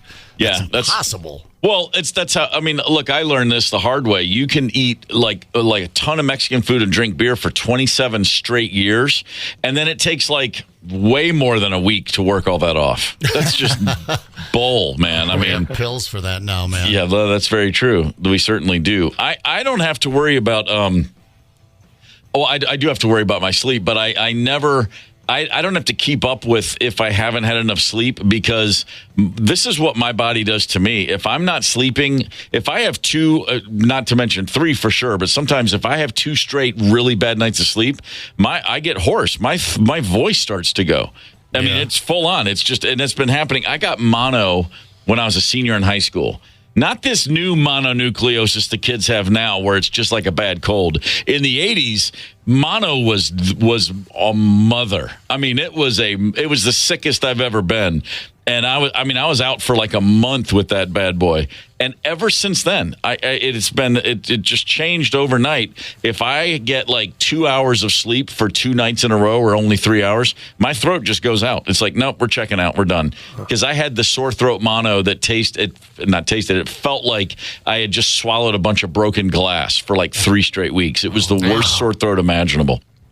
You know, I never had mono. I never got the kid. I tried to kiss as many people as I could in junior high or high school, but I never got the mono. But yeah, people would get it, and I would be envious, of course, because you'd miss an entire week of school. I mean, when you were down with mono, you were down. Yeah, my friend Janie started it, and then Janie gave it to me, and then I gave it to someone else, and we were all. I would always hang out at Janie's anyway. That's probably how I got it. But then we just watched Friends for like 2 weeks straight together. It was awesome. Oh, I got mono. Huh? Would you be on the phone as you were watching? No, we were literally hanging out together. Oh, okay. Sick. Yeah. When you were sick, you had to have sick days together. I was holding it at bay for 10 or 12 days. I was like, I'd feel a little run down, and I'd start to feel like I was getting sick, and then I would back it off. And then, but it was like, I think it was psychosomatic. I was like, I didn't have time for it. It was the end of my basketball season. I said the other day, I had the final high school basketball game I ever played. I spent that whole day in court at a trial, and then left the courthouse, ran over to the gym, played my final game. We got our asses kicked.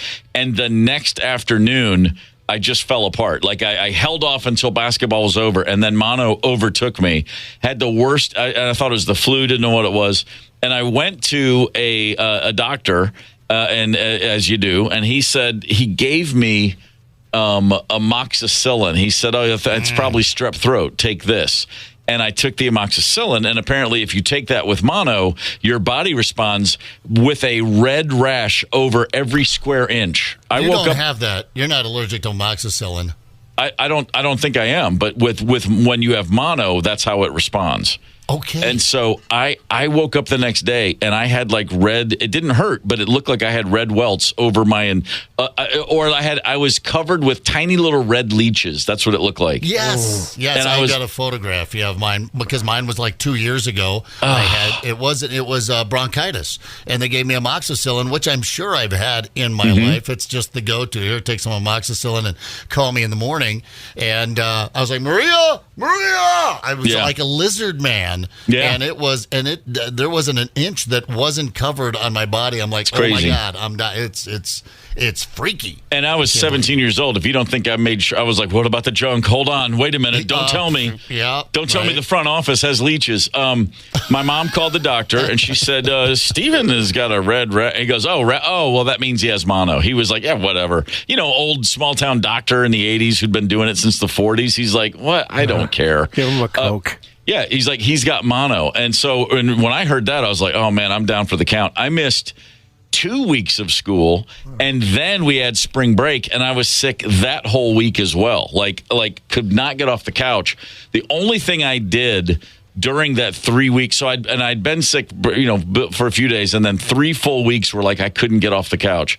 But I did go see the English Beat with REM opening in the middle of. I was like, I don't care if I get everyone in this place sick. I'm going to that damn show, and that was great. And that was like one of the great highlight nights of my entire life. But that mono was brutal, and the sore throat, man, the throat thing.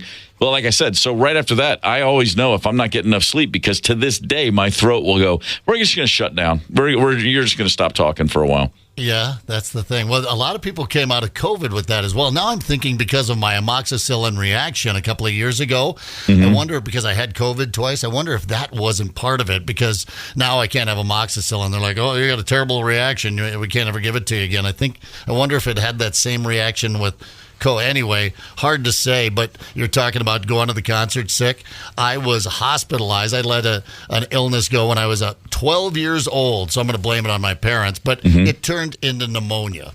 And, definitely had one of those dads that, you had to be missing a limb or, taking shallow, deep breaths unconsciously before he'd go, all right, take him in. Remember, my pinky was hanging by a piece of skin, and Dad taped it together and sent me upstairs because I was moaning too loud. But anyway, I go to the hospital for the night, and my dad breaks me out of the hospital early in the morning, like 3 o'clock in the morning. Dad's like, oh, let's go, because it was the deer opener the next morning. I took a fair amount of grief from Mom on that one. But, he not only snuck me out of the hospital for the deer opener, but, then we were outside in, not quite the winter, early November there in South Dakota, to walk around sweaty and hunt deer. And I remember just putting up the good fight, but thinking to myself, I don't really want to hunt deer, which is not something you say to skip Zep. Yeah, no, I guess not. Right.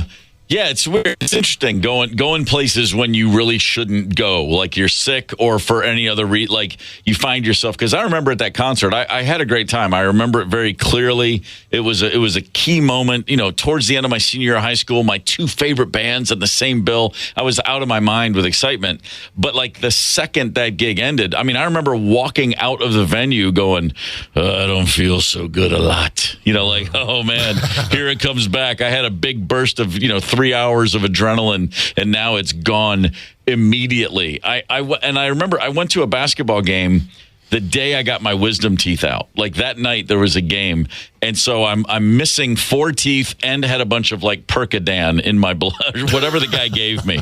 And I'm like, I can't miss the game. And I got like gauze, like I look like a chipmunk, like squirrel. My mouth is swollen. I still got gauze in there. 4 giant impacted wisdom teeth have just been cut out of my face, and I'm on opioids. And I'm like, let's go to the game, everybody. And I'm in a gym with 12,000 people watching a college basketball game, just out of my gourd. And at a time when I drank, but I'd never done any other drugs. I'd never been on pills like that. And I was just, I was sailing, man. I was like all but tripping. I thought like, this must be what LSD feels like. This is amazing. Yeah, I'm thinking of that Pirates pitcher that actually pitched on LSD, and I believe he pitched a no-hitter.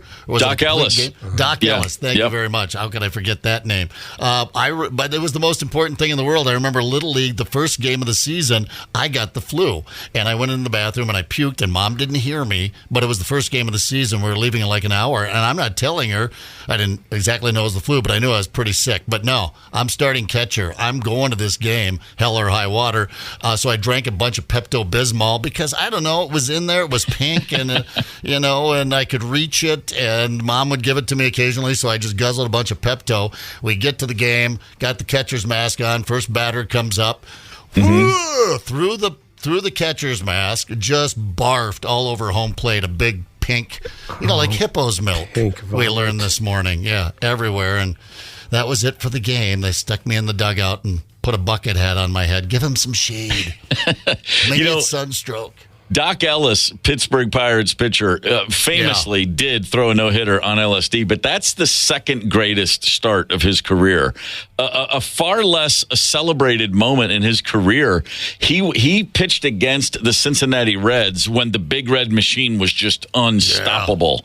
And he just got it in his head that they were on a specific tear as well. And he was like, man, I'm not going to let these guys, I'm not going to back down. And he told his catcher, he said, I'm going to hit a few of these guys. 1974, I'm going to hit a few of these guys, okay? Yeah. And his catcher thinks, oh, he'll spread this out throughout the game. No. Leadoff hitter of the game. First guy up, Pete Rose, hits him. Then Joe Morgan comes up, he hits him. And then Dan Dreesen comes up and he hits him. First 3 batters, 3 pitches, hit all 3 of them. And then Johnny Bench said afterwards, he goes, I've never been more terrified to step into the batter's box in my life. Yeah. Can you imagine? You watch 3 straight guys get hit and they're like, you're up, catcher. And Johnny Bench is like, what the hell?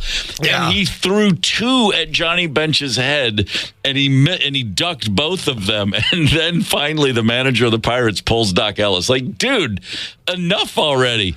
Literally 3 hit batsmen in a row and then tried to hit the 4th guy, and then his manager yanked him. Oh, I love it. I think you'd probably the umps would yank you these days. Or how does Joe Morgan, who could be a bit prickly? I love the Big Red Machine back in the day. All those guys, Ken Griffey Sr., Cesar Geronimo, and Foster, and all Concepcion. Yeah. But how does he not charge? I would think Johnny Bench would have charged the mount on that one, but I think they were just terrified of that guy. Well, they knew who he was. The word was that they're like, okay, the LSD guy is hitting all of us? Yeah, steer clear. That's a hell of a calling card in life. I had a pretty good career. I threw a no-hitter on acid, and then I hit a whole bunch of reds one day. That's absolutely fantastic, man. Yeah. I love that. Hey, down in Georgia, a dude stole a front loader. You know what a front loader is, of course. You see a construction site. It's got the big bucket on front. And a dude, apparently a former employee, He'd been fired, and he was ticked off from this waste management company back in September. Showed up this past weekend at his former employer's and stole a front loader. He was like, I guess he felt like he was entitled. I got fired from a job, and I walked out with a case of beer once. So it's the same kind of thing. And a pizza. You did with a pizza once. Yeah. More than once. But my thing is like, hey, this is my severance. Well, dude decided he needed a front loader, and he literally goes out. He just hops on the lot. He's driving it around the lot. They call the police. They're like, someone's on one of our front loaders. The cops show up. When he sees the cops show up, he just takes off down the road, down a public road, driving. I don't know how fast those things can go. Well, actually, not that fast. I've got a little piece of police body cam audio here. And first of all, it's a front loader. And for those people that don't know heavy junk, think of the big, huge with the big bucket and the huge tires, the biggest piece of machinery you generally see sitting along the side of the road. There's no pit maneuver. There's no spike strips that you're going to... Right. But they do in high gear get up to about 30 miles an hour. This guy doesn't have it in high gear, but he starts trucking on out of the waste management area, and the police officer is reduced to, well, this. Stop! Hey! Stop! There's no way of stopping this vehicle. He's going to go out on the main road. Yeah, and now the police officer looks over and sees an employee standing next to a front loader. Take control here. Grab your machine. What is it? One of those things? How fast is it? They can get up to probably about 30. Okay, grab that. Quick. Keep him up! Hey! Flip it! If you can flip it! Flip it is what they're saying. Exactly. How do you chase down a front loader with a front loader? Now he gets a little pit maneuver going because he catches him. It gets a little pit maneuver, gets the suspect's front loader sideways, drops his bucket, and just flips that bad boy. Well done. Yeah, I love that idea, man. Just isn't there a TV show where like guys in front loaders play chicken or something? Or is that a scene in a movie? What am I thinking of? I think you're right. You're thinking of Footloose. Is that what it is? Yeah, Footloose? Kevin Bacon has the duel. That's it. Kevin Bacon. One of them chickens out, but I forgot all about that. Ren's shoelaces are stuck to the pedal, so he wasn't all that brave. Listen to me. Isn't there a TV show where they do that, or just an iconic scene from a movie? Yeah, whatever. One of the two. There ought to be a TV show. I mean, there are guys out at construction sites that daydream about this. If someone takes a front loader, I'm ready. I mean, hell can yeah. there be any more? And because you have permission from the police, get on that thing and go chase him down. I mean, that's the peak of your life. Right there as a heavy junk operator. Grandpappy, tell us about that time that police told you to take a front loader and flip another front loader again. No, gather around, kids. It was 2024. This was the greatest moment of my life. Oh, hell yeah, that guy's sitting around the Christmas tree telling that story. You don't even have to ask him. He's just telling it. Sooner or later, you're just rolling your eye. Oh, here comes the front loader story. Oh, man. Pretend like it's the first time you heard it. Dad loves telling this story. Granddad was the best. We'll always remember him. That front loader story. You can see the wake right now, everyone. Old Granddad laying there in his coffin. They got a tiny like a Tonka truck front loader in there with him. He sure loved that front loader story. Hey, listen, every front loader operator's got a story. Every golfer has a story too. Trust me, I got plenty, and they all involve how much I suck, but I love the game. And you, if you are a golfing enthusiast yourself, you still have time to pick up the Tee It Up golf card number 3. That's our final card for the year. Last card for 2024. You get to play 7 area courses, and while doing so, you will save over $200. So pick up our final card. Get it at 92kqrs.com. Search the keyword GOLF golf. Remember when Tony, back during Yes or BS, told us that hippo's milk is pink? I don't think any one of us knew that. That's a fun fact. It's a damn fun. That.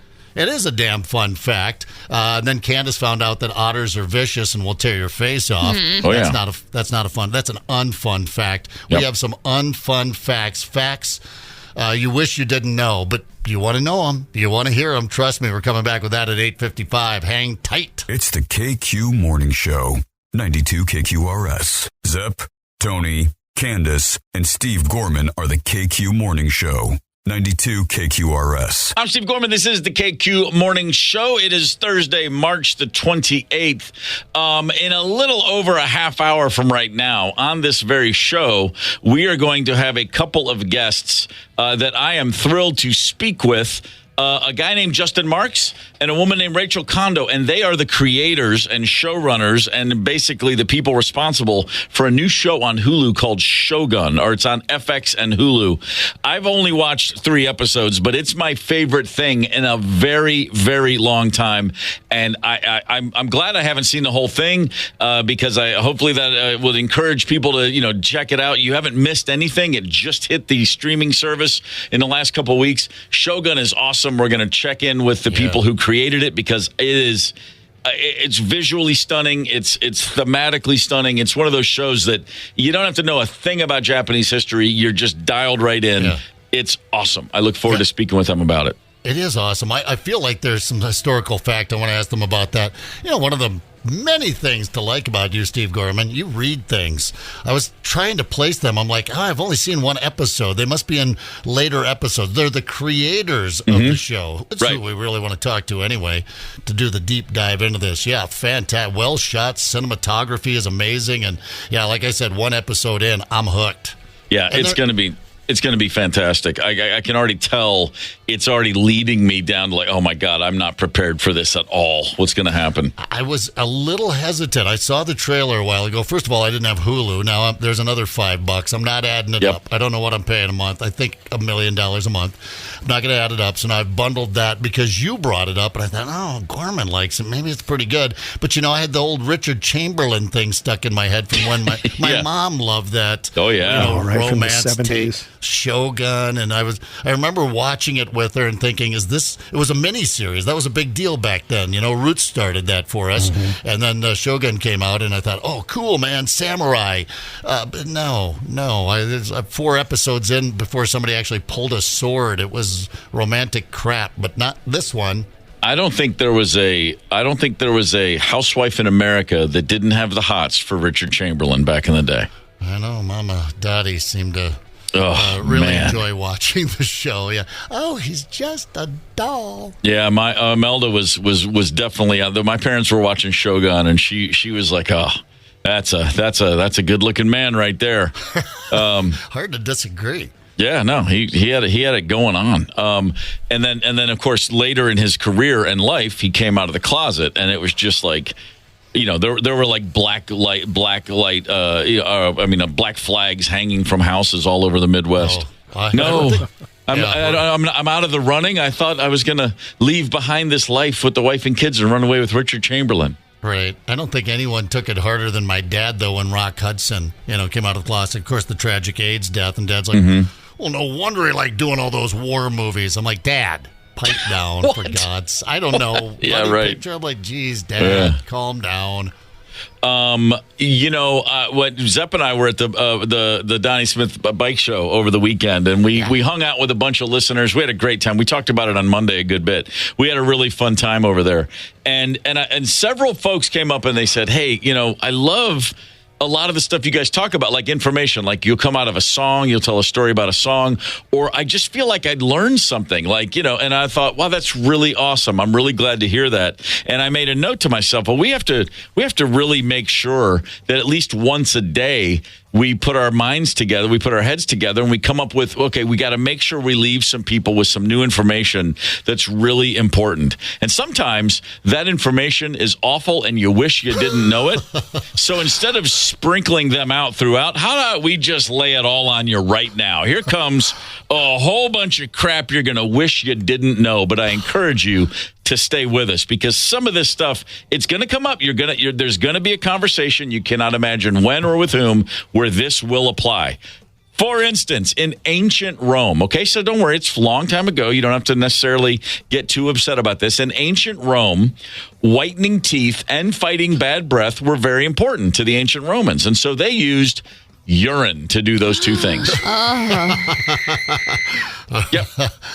Yep. Also, powdered mouse brains. Oh, what the heck? I mean, that's a delicate procedure there to extract the mouse brain. I noticed, Gaseous, that you've got a bit of a, you've got a little bit of a brown tint to your teeth. Can I offer some pasted powdered mouse brains and some of my pee? Oh. Why, thank you. Kiss ass. Also, speaking of ancient Rome, and then we'll bring it up to a little bit more modern day soon enough.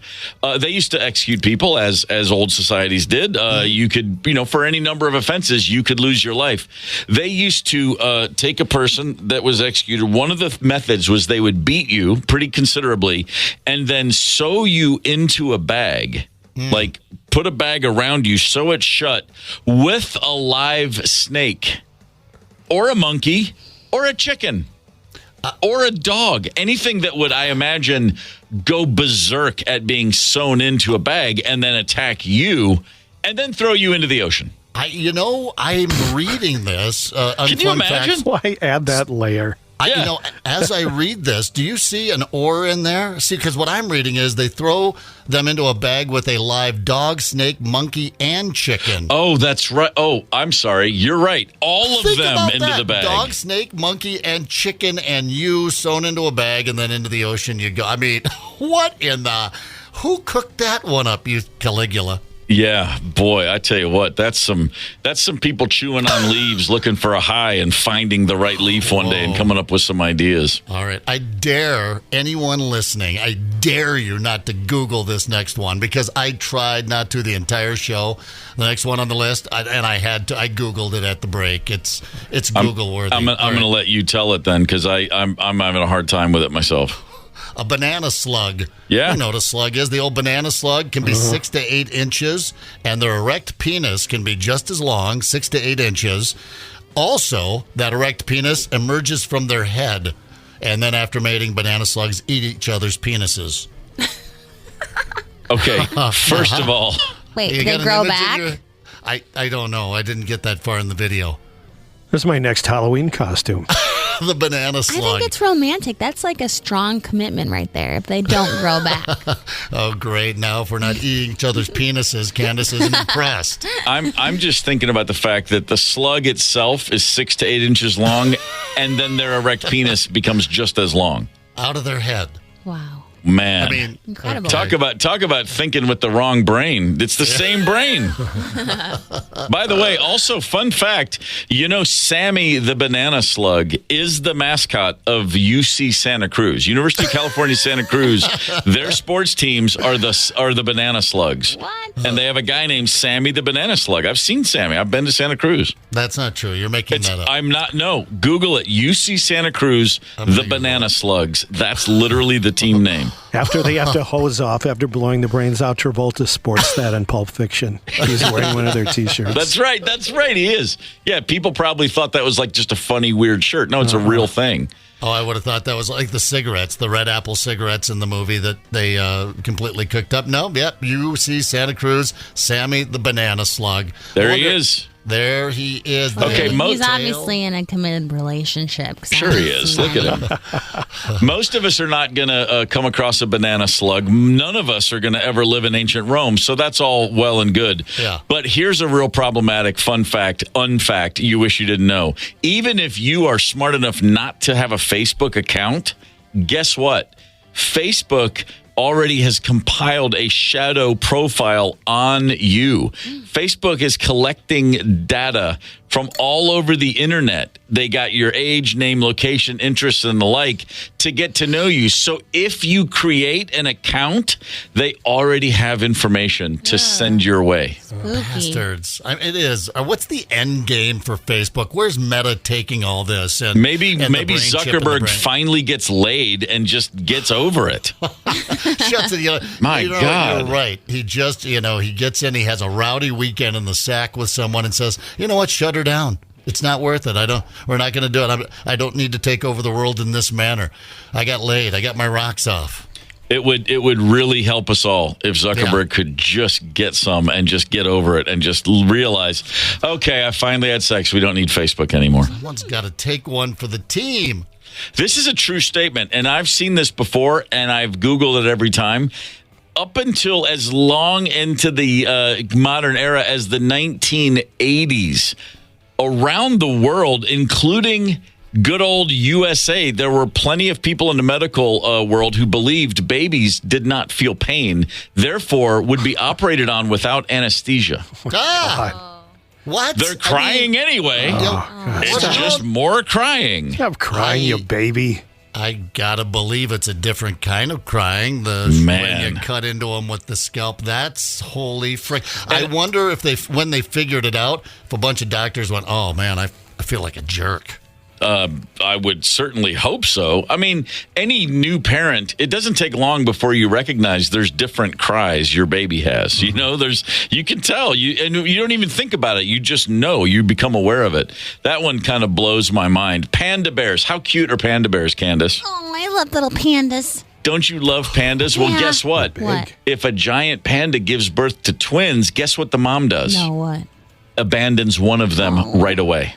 Oh, no. So how cute are they now, Candace? That's weird. They obviously still survive. I mean, they just have to live. No. That's why we put them in zoos. We'll take one. Yeah. Give it to the giraffe. Give it to the ape.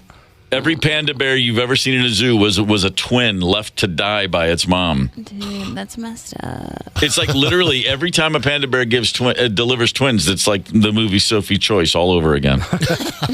I'm just really trying to bum us all out as much as possible, though. How about this? Odds are you have this is just as mathematically completely true. The chance of you dying on the way to buy a lottery ticket is far greater than your chance of winning the lottery. Oh, I see the Powerball's up to about $1 billion. To rekindle our hopes. Just saying. Well, that means Stevie's got to hit the ATM today. Oh my gosh! This time you're gonna win, man. I'm trying to think of what is the absolute grossest thing on this entire list. This might be it. Maybe the average mattress over the course of 10 years doubles in weight due to the accumulation of dust mites and all the dust mite poop. Doubles, and that's why it's so heavy to flip. It's the dust mites and the fecal matter in there. That's why you're not supposed to sleep naked, Candace. What the heck? She's flummoxed. Between pandas being bad moms and the dust mites crapping all over Candace's bed, this has been a bad morning. I'll just have to replace them, I guess, because I'm not changing my ways for no one. No. Heck no. Whatever. Besides, what are you going to wear to bed? A diaper? It's going to go through your little sweats or nighties or whatever, It's going to get in there. There was an unfun fact I did not include that, when we wipe, actually the fecal matter goes through about 10 layers of toilet paper. So if you're not wadding up 10 layers, you're getting some on your fingers. That's why we wash our hands. And play with our phones while we're on the toilet. But I think this is a fun fact here. I like this one. Your lips are made of the same skin type and texture as your anus. If you just want to get those two together. Sure. Interesting. What a kiss ass. Oh man, no question. It's referred to as rimming, Tony. All right, let's go back in time again. I can't stand the thought of my lips and your anus being made of the same material. So. During the French Revolution, let's go back in time. That's when the French were awful creative, and they introduced a little something called the guillotine, right? They were beheading people left, right, and center. Yeah. So they would line up a bunch of people to all be beheaded, and people would literally fight to go first. Why? because after multiple uses, the blade would dull. And people wouldn't get, it wouldn't work on the first attempt. Sometimes people would have that thing drop 2 or 3 times before doing the job. I think if it doesn't completely cut off your head, you don't get out of jail free, or with just because but it's already hit the back. It's probably paralyzed you. That's what you're hoping, that it breaks your neck and that you're not there for the third try on the guillotine. I'm fighting to get to the front of the line for the guillotine. What do they do with all the heads? Display them. Put them on up on spikes, right? Pike, whatever, Yeah, right, exactly. Display them, carry them around, man. It's a souvenir. Yeah, thanks for showing. It's like bobbleheads, You go to the baseball game, get the bobblehead. You go to Guillotine Day, the Great Terror there, and if you're lucky, you go home with a real human head. All right, we gotta turn this segment around. It's too depressing. So the final fact I'll share with you. Remember the TV show Flipper? Oh, of course. The dolphin, the dolphin who played Flipper was obviously a real dolphin. This is not CGI. They had an honest-to-God dolphin whose name was Kathy the dolphin. Probably at the time the most famous animal in the world. Dolphins, who are very self-aware. Kathy was a little too self-aware, and in 1968 committed suicide. The dolphin, so much dolphins, for the happy ending, dude. Dolphins. Oh, did I say happy ending? I'm sorry. I meant the worst possible, bone-crushing, saddest thing I've ever read in my life. Yes, dolphins in captivity are known to just pull the plug. They decide I'm done, and they just go to the bottom of the tank and they just stop breathing. Otherwise, perfectly healthy. So there you have it. All right, now we can turn the show around.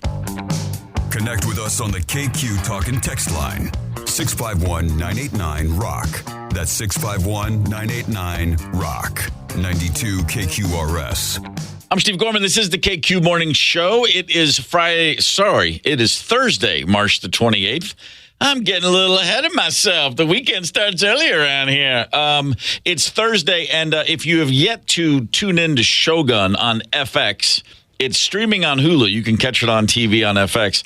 I'm 3 episodes in. It is outstanding. It's crazy good. And in a few minutes, the husband and wife team who co-created and run and wrote and created this masterpiece, Justin Marks and Rachel Kondo will join us. Justin Marks, by the way, also wrote Top Gun Maverick.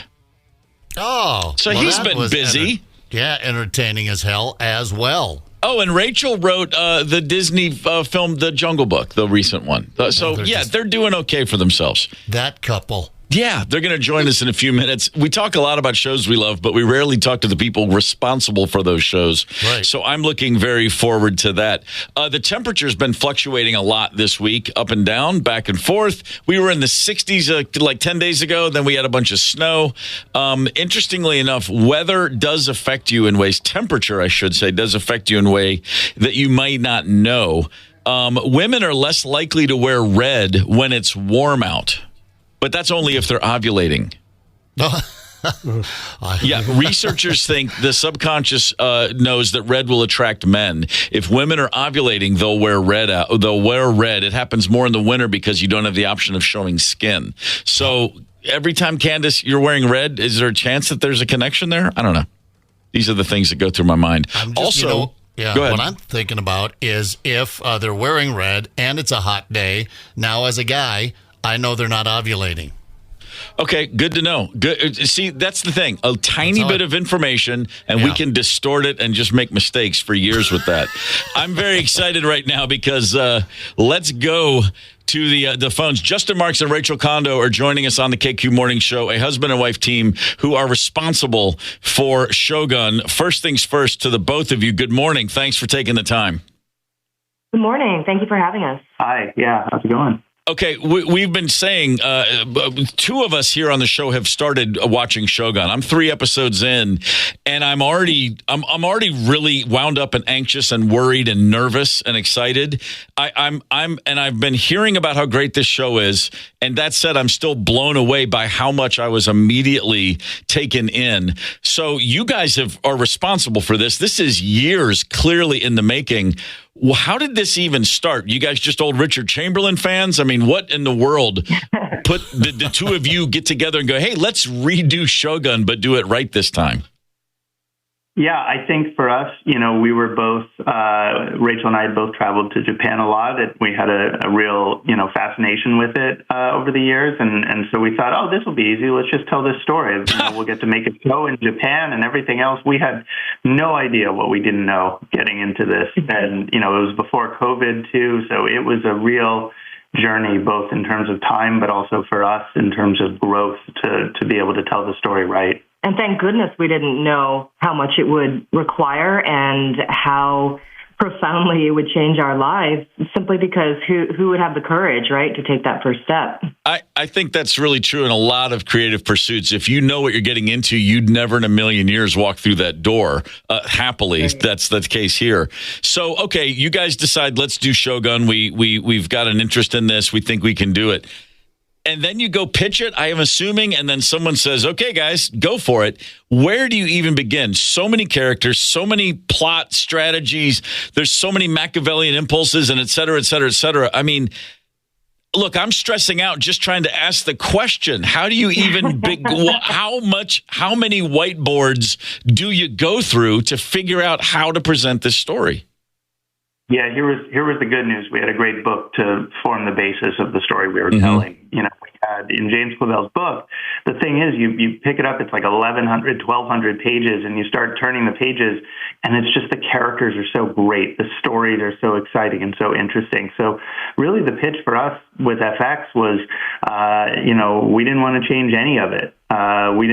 We just wanted to find ways to sort of subvert the point of view of the story and to get closer to what James Clavell was doing with, dispersing it to the 3 leads and the 24 other characters around it. He did such an incredible job of getting into all of their heads, and we felt like today we could do the same. A tip of the cap, first of all, to your brilliant writing on translating this for the big screen for us on Hulu and FX here. But it's so visually stunning. I mean, with a story like this, you have to have the cinematography, the director, and all of those people put together. Did you have a hand in that, or can you talk about those folks? Because I'm finding myself going back just to watch it visually. I want to see it visually again. It's so immersive and brilliant.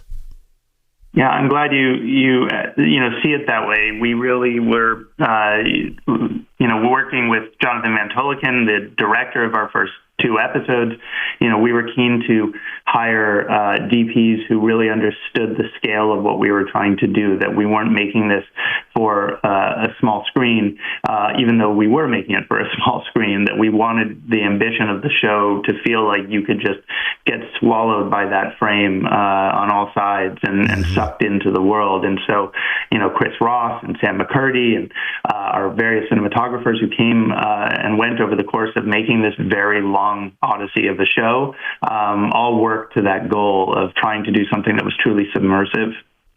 Yeah, it's brilliant. Yeah, I think too, I don't come to television in my normal life. This is a brand new thing for me, and I got to see firsthand from Justin that so much of what he did as showrunner was figuring out which people to invite into the process, because it's such a collaborative thing, and you are inviting many voices into the room, and that's one of the most important things, is make sure your partners are right. Okay, so in the last decade, you guys, Justin Marks, Rachel Kondo, are on with us with the KQ Morning Show right now, the co-creators of Shogun, which is astoundingly great. You guys are putting this whole thing together. How many times? And in addition to partners in creatively, you are husband and wife. How many times did each one of you blame the other for getting you into this mess? I think it's good to always have some bedding available on the couch when you're making a show. Yeah, sure. you never know when you're going to end up there. And both of us variously ended up there, just to stay sane at some point. But, we sit here and we live in Hawaii together. And I cannot tell you how many arguments are had on the porch over punctuation and specific lines of dialogue, even in the rewriting of the subtitles that was going on all the way to the very end of this process. Even now, as the show airs, there will be moments where we look at each other and we'll just shake our heads. Like one of us has won that battle, and we remember. We never forget. Yeah, agree to disagree.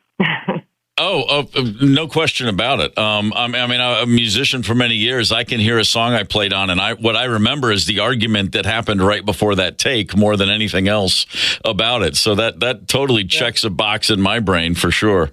That's so crazy, even for the best work, even for music, which feels like there's only one right answer. What works, it's like there's probably 1,000 right answers that could have been.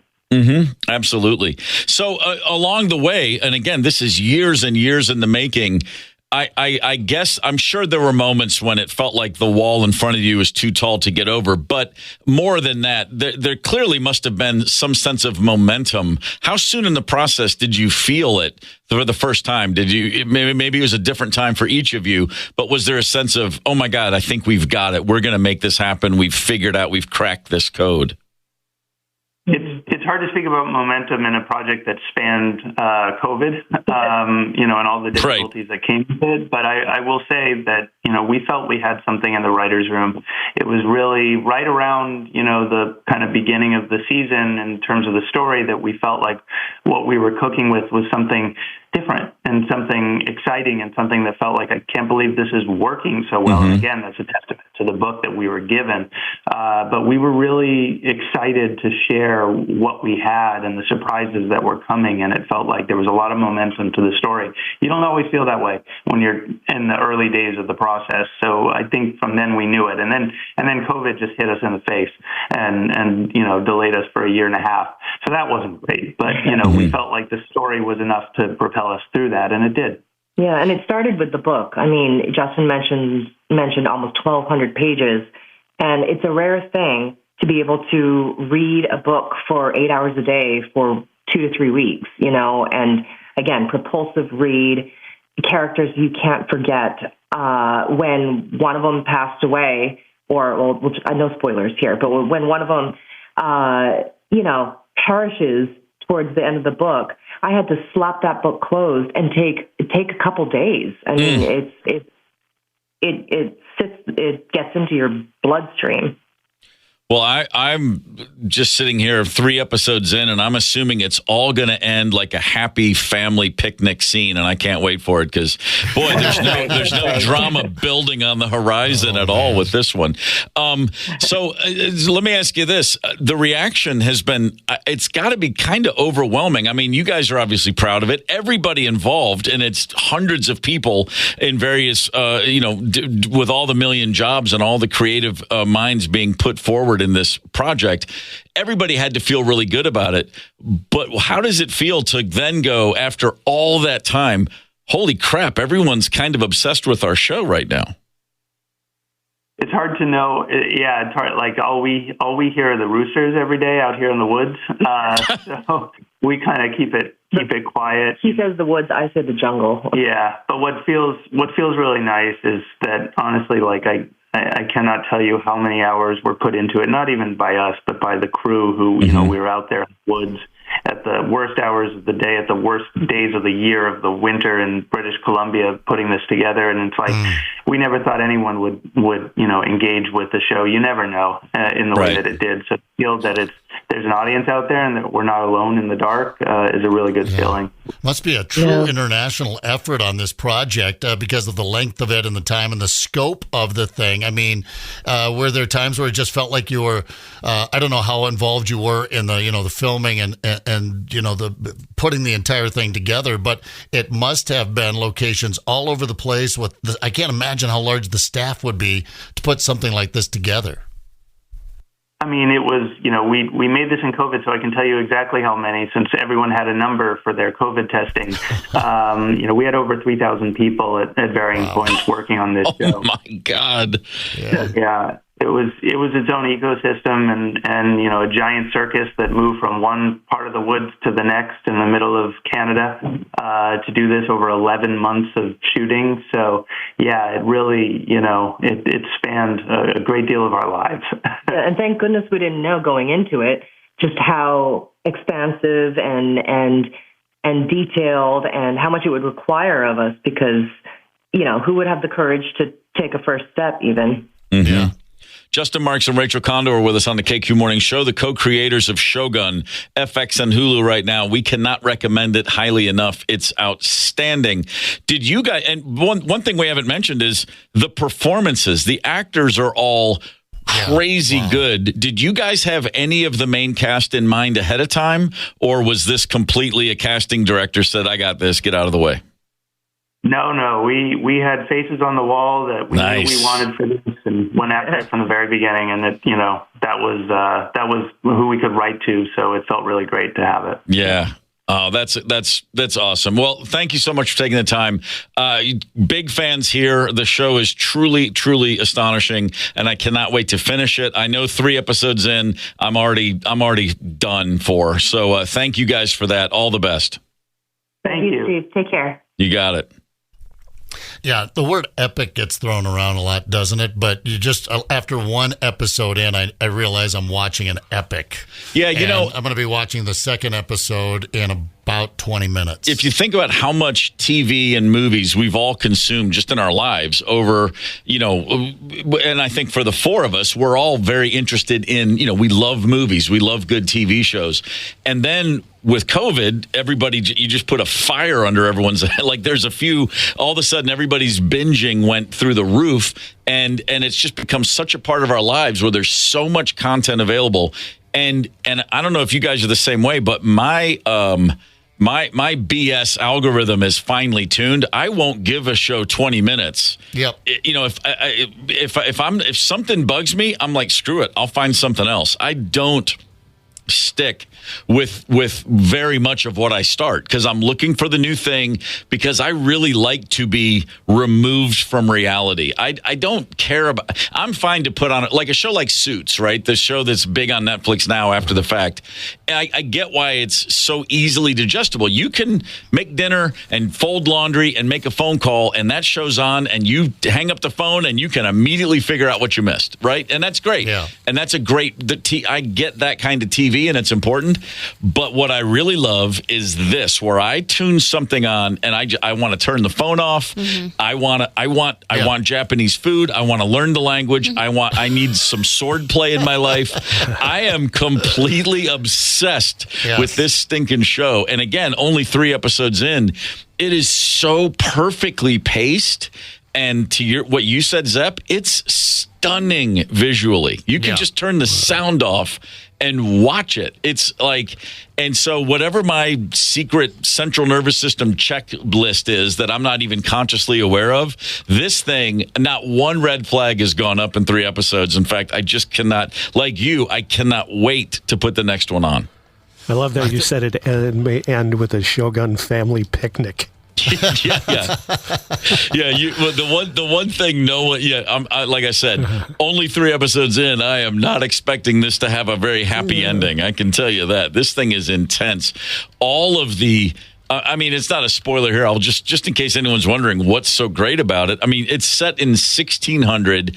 And you have 5 warring. It's basically like mob families. If, for a lack of a better comparison, the heads of 5 families are trying to figure out who's going to be in charge now, because the main guy is gone. That's anybody that knows anything about the show knows that. So that's not a spoiler. That's the first information you receive is, oh my God, nature abhors a vacuum, and suddenly a whole lot of people want to take over. And man, it is like any great story. I mean, right off and at first you're like, I can't keep all these characters straight. Like I think Rachel just said, 3 main characters and 24 secondary main characters. And yeah, it's kind of like, how am I going to remember who everybody is? But trust me, it's the kind of you do, because the more you focus, the more you're rewarded. I mean, I'm not being paid to say this.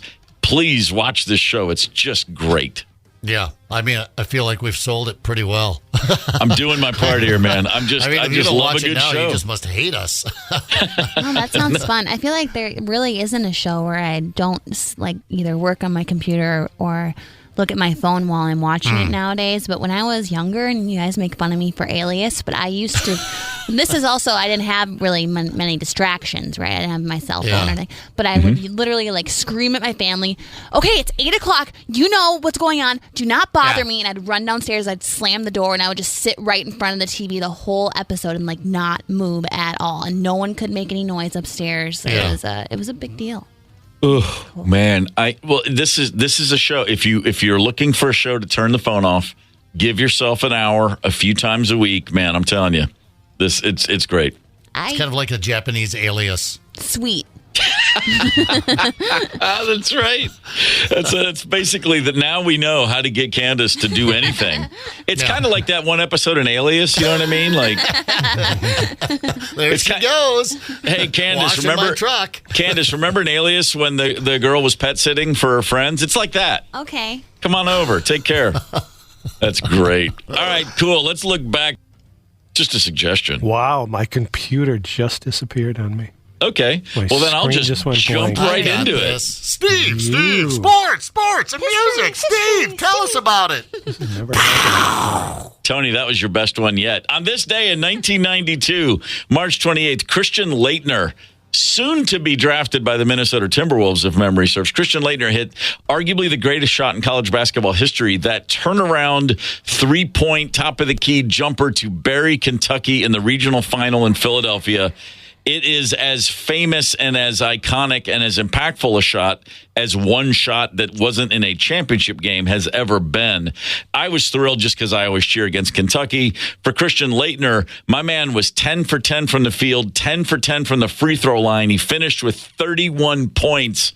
One of the greatest games in the history of college basketball for a specific player. And, of course, that game winner, absolutely iconic. Yeah, and just a darling when he got here in the early 90s. And then some years later, I think everyone in Minnesota, including his teammates, opened the door for him. Yeah.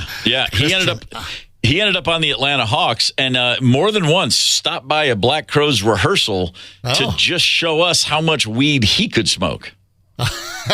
Sounds about right. Much taller guy, much bigger lungs. Oh, he was a Hoover vacuum cleaner, man. That guy was for real. By the way, Christian Laettner and I share a birthday. Oh. How about that? Oh, nice. How about that? August Back in 17th. business here. So, I mean, how bad can he be? You know what I mean? Good, solid Leo right there. Get the KQ Morning Show podcast wherever you listen. 92 KQRS.